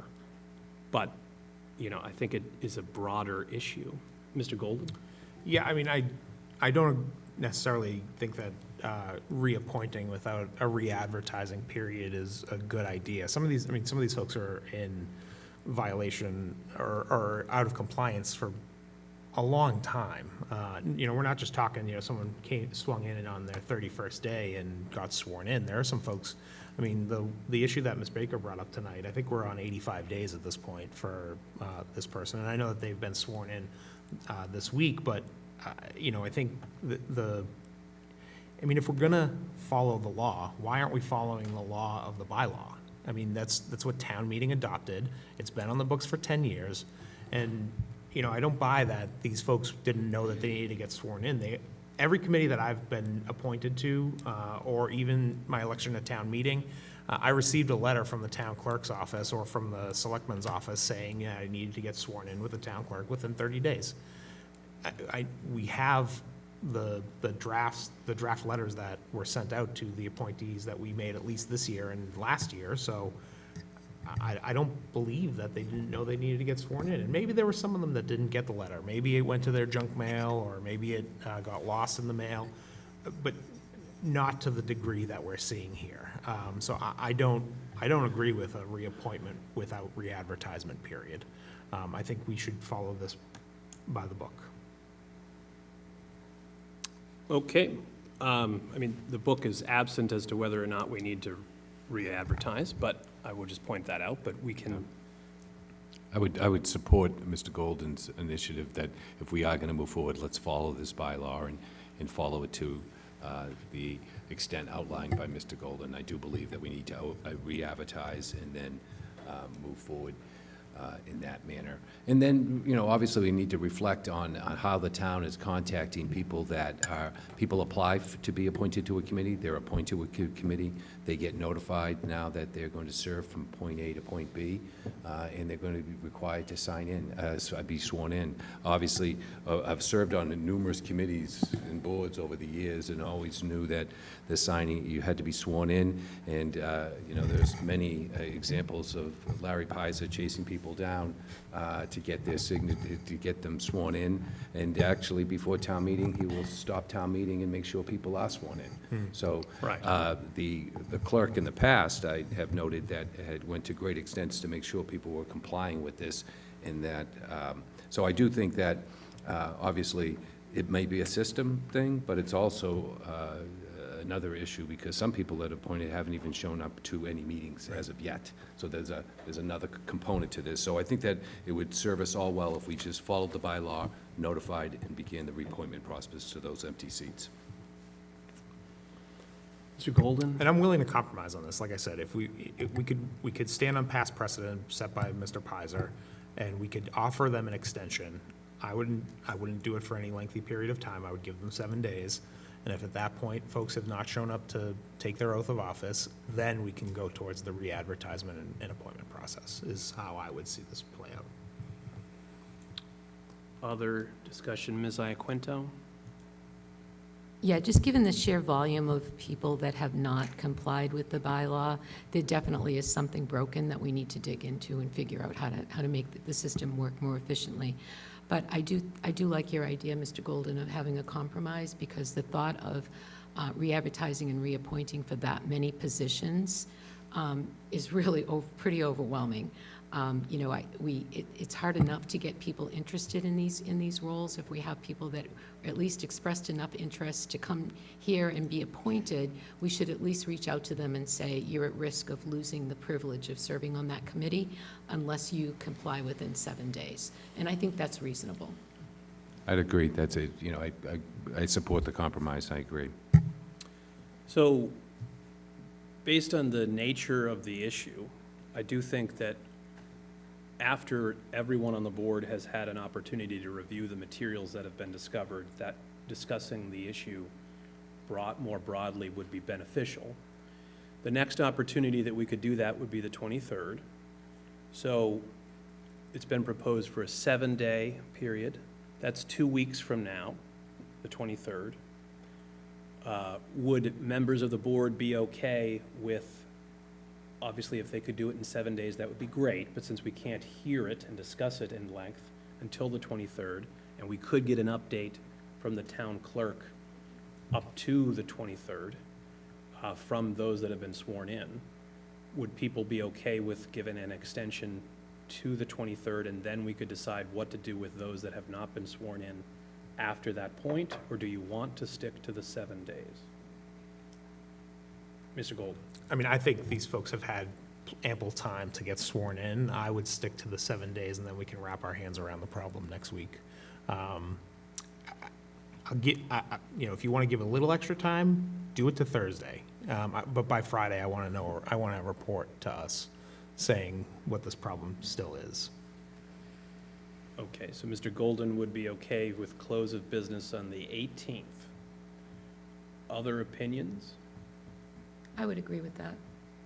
Okay. Comfortable with Mr. that. Cohan? I also agree. All right, so we will ask the town clerk to notify everyone on the list that has been discovered that is our appointee to come in and get sworn in no later than close of business on the 18th.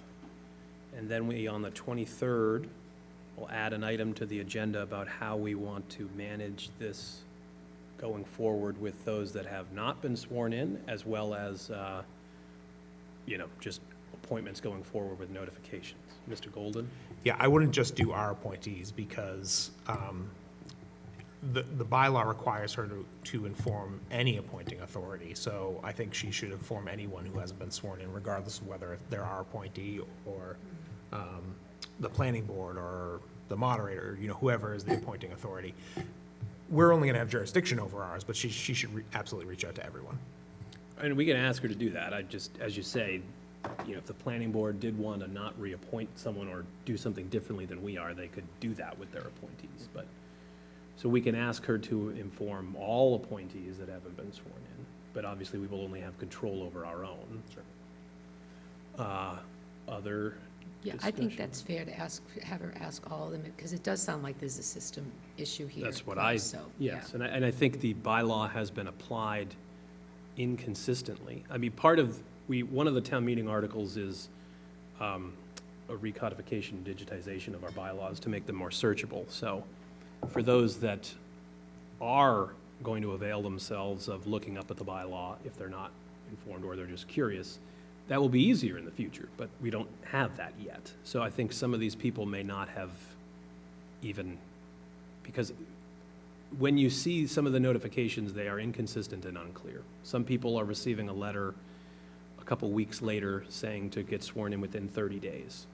But then it's unclear, is it 30, it doesn't say it's 30 days of their appointment, which is what the bylaw says, as opposed to 30 days of the letter. And then the letter, is it 30 days the letter was written or 30 days after you receive it? So there are ambiguities which I think should be addressed. So that's why I agree that some type of an amnesty period would be beneficial, because some of the fault is our own as opposed to theirs. Other discussion on this new business item? We're not in letters yet. We're not. Okay. All right. So we will ask the town clerk for close of business on the 18th. Notifications to all appointees and to inform us of our own. And then we will put it on the agenda for the 23rd. Any other new business before we move on? No. Letters, Ms. Iaquinto, you had a letter? I have an email that I'm assuming will count as a letter. I think we can let Okay. that one slip Okay. in. So I have a message here from Sustainable Plymouth reminding us all that next week is Global Climate Week. And since the town of Plymouth has made a significant commitment to improving our climate resiliency, we wanted to acknowledge that, and they wanted to make us all aware of a number of events that were happening next week, so I'm just going to note a couple of them here. So Sustainable Plymouth, in partnership with the town of Plymouth's Department of Energy and Environment and the town's Climate Action Net Zero Committee, are hosting a film screening on Wednesday, September 24th at 4:30 at the library, and they'll be screening the film Hurricane Helene's Deadly Warning about major recent U.S. storms. And then that will be followed by a discussion about Plymouth's own climate resiliency planning and emergency preparedness. So that sounds like an interesting opportunity to find out more about what Plymouth is doing to improve our own climate resiliency. And then on Friday, the 26th, a book club that Sustainable Plymouth sponsors called the Green Reads Book Club will be meeting at Indy Farm at 5:30 on that Friday to discuss the book, What If We Get It Right? Visions of Climate Futures. There's a lot more information on the Sustainable Plymouth website about activities happening next week during Global Climate Week. So if you're interested, please check it out. Thank you, Ms. Iaquinto. Mr. Cohan, did you have a letter? Yeah, I did receive a letter or a packet from a local architect, Anatol Zuckerman. He provided us with a packet outlining some concepts and ideas he has around affordable housing and providing us an architectural rendering of a possible efficient type of housing known as a triple-decker. And I was wondering how, when we get a letter like that, and it's coming in from the board, how do we respond to the person, giving them some direction or some insight of, acknowledgement of what they're forwarding us? How does that handled internally? I guess that's my question. I guess it would depend on the letter. Sometimes individuals receive a letter, sometimes the group receives the letter. Sometimes we respond to letters, sometimes we don't. Sometimes there's no opportunity to respond because we receive an anonymous letter. That particular correspondence, I believe, was sent to all of us. I had previously responded to an email he had sent about the topic. I did not personally respond to that letter, but you're welcome to respond to it yourself if you'd like. If you have something you'd like to say to him, I encouraged him to, because it is, in my opinion, like seeking a zoning change. I think it's a planning board and ZBA-related topic, but, you know, you could, your mic. It would be nice to give him some direction from the board if that's the case. If you're telling him that, and I'm thinking the same thing, that he needs to look at zoning changes and direct him in the right direction, that might be some response that we could give him from the board if the other board members feel it's something that they're intending to do. But it's important that when a constituent sends a letter over to the board, we want to respond to them. It's obviously sent to the entire board. We all received it. So I think that it would be nice if we responded and gave the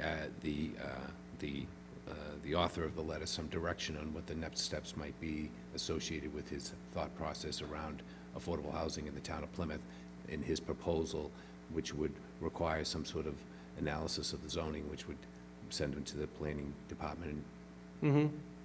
Yeah, I can give him that information again, if you'd like, if the other board members also agree that that would be the appropriate next steps for him to take if he wanted to take next steps. So I can, Okay. I can do Yeah, that. I agree with that, because I think that he's given this a great deal of thought, and it's a very interesting proposal, so I'd like to see it move Right. forward to the extent that we can. Okay, other letters? All right, hearing and seeing none, do we have any old business?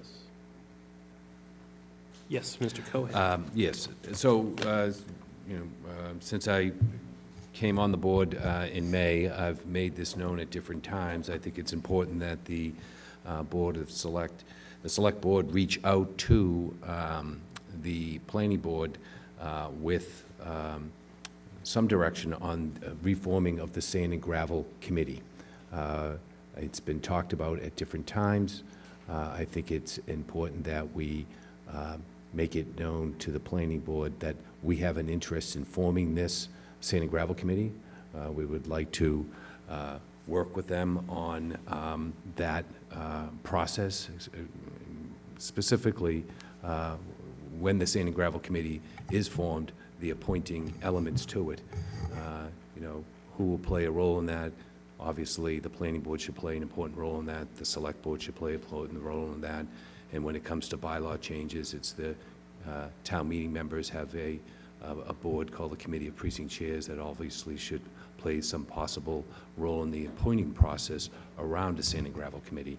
I know there's been a number of discussions in recent weeks, and I would like to keep it in the public eye and be transparent and accountable and keep it in a manner in which we can start to pursue something with all parties in full knowledge of what's being proposed out there. So I've proposed this in the past.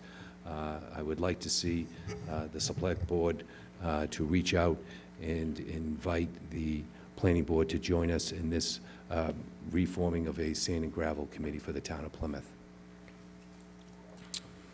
Okay, Mr. Golden? Do we have a joint meeting coming up with the planning board? I don't believe we have one scheduled currently, but I had said that at the next time we did have one, we do have some periodically throughout the year, that the next time we did have one, we would discuss that. Based on the schedule between now and town meeting, I'm not sure if we'll have a joint meeting with them prior to that or after that. I know we have had some, the most recent ones we've had were related to master plan and the consultants working on either the master plans that were currently going forward. So I mean, there is an article going before town meeting regarding sand and gravel, putting a pause on that. Mr. Cohen, if we were to schedule a joint meeting with the planning board in the near future after town meeting, would that satisfy you? Well, I think that time is of the essence. I've been talking about this since May. It's now September. I think that we need to demonstrate to the community that there is a resolve to form a sand and gravel committee, and working out the details at a joint meeting is obviously a way of solving that. But I think that what I would like to see us do is make this over to them sooner rather than later, that we would like to join them in this joint effort to come up with a sand and gravel committee and how it will be appointed.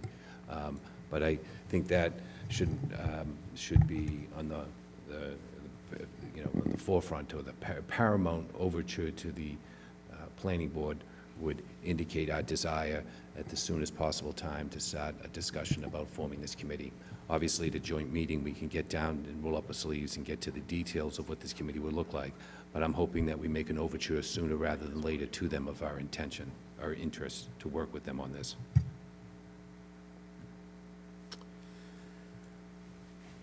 So I think we need a joint meeting with them to discuss it, because it's historically, it's been a planning board committee, and I don't want to overstep our bounds and our authority, and we don't direct the planning board. Zoning changes are their prerogative. I think we can speak to them at the joint meeting about our thoughts, have our input, and hear their input and their thoughts. So I know the planning department is having some staffing-related challenges at the moment that are beyond any of our ability to control, and do influence their ability to support a committee of this type, which it would need staff support from its beginning to its end. So I have previously and will continue to commit to, at the next joint meeting that we have with them, whenever we are able to schedule that we will bring it up. But based on the nature of the committee and what it would be doing, I do think that we owe it to the planning board to have a joint meeting with them to discuss it. Mr. Golden? I do think that this is something we've heard a lot from folks on the road, and Mr. Cohen has been asking for this for several months. So I do think we should at least, as he said, make that for an initial outreach to the planning board to see if we can schedule a meeting soon. We can do that. That would be helpful if we could reach out to them as soon as we possibly can, telling them that we want to sit down and talk about this. I don't want to, the planning board has a responsibility, but the select board has a responsibility when it comes to growth and development and things of this nature. So I don't want to steal their thunder or take away or encroach on their responsibility. But I do see it as a responsibility of the select board to be participating in this discussion about bringing back a sand and gravel committee and having a say on how that committee is appointed. And that's why I'm asking for this overture sooner rather than later, to let them know of our interest in forming this committee and working with them in reconstituting it. I know that there's been concerns about staffing. It was something that was brought to my attention after discovering and going to some meetings of the Agricultural Committee and the Conservation Commission. It was clear to me that the town was operating without the proper level of staff, not only to support a committee like this, but to do its day-to-day operations as it regards to the implementation of the Wetlands Protection Act. And it's clear that the Department of Planning and Development and the Town Manager's Office has had a chance to engage the Office of Human Resources and start the beginning process of hiring that conservation agent or address the staffing issues that they had reservations about. So I know that that issue was brought up, and I know that staff is working on it. So I wouldn't want to say that the staffing issue would be a rationale for us to refrain from making an overture to the planning board sooner rather than later of our interest in forming a new sand and gravel committee. All right, any other any other old business, rather? Hearing and seeing none, do I have a motion to adjourn, having completed our business? So moved. Mr. Golden has moved that we adjourn, having completed our business. Do I have a second? I'll second. Ms. Iaquinto has seconded. Any discussion? Hearing and seeing none. Mr. Golden? Yes. Ms. Iaquinto? Yes. Mr. Cohan? Yes. And myself, yes. We are adjourned at 8:24 PM. Thank you.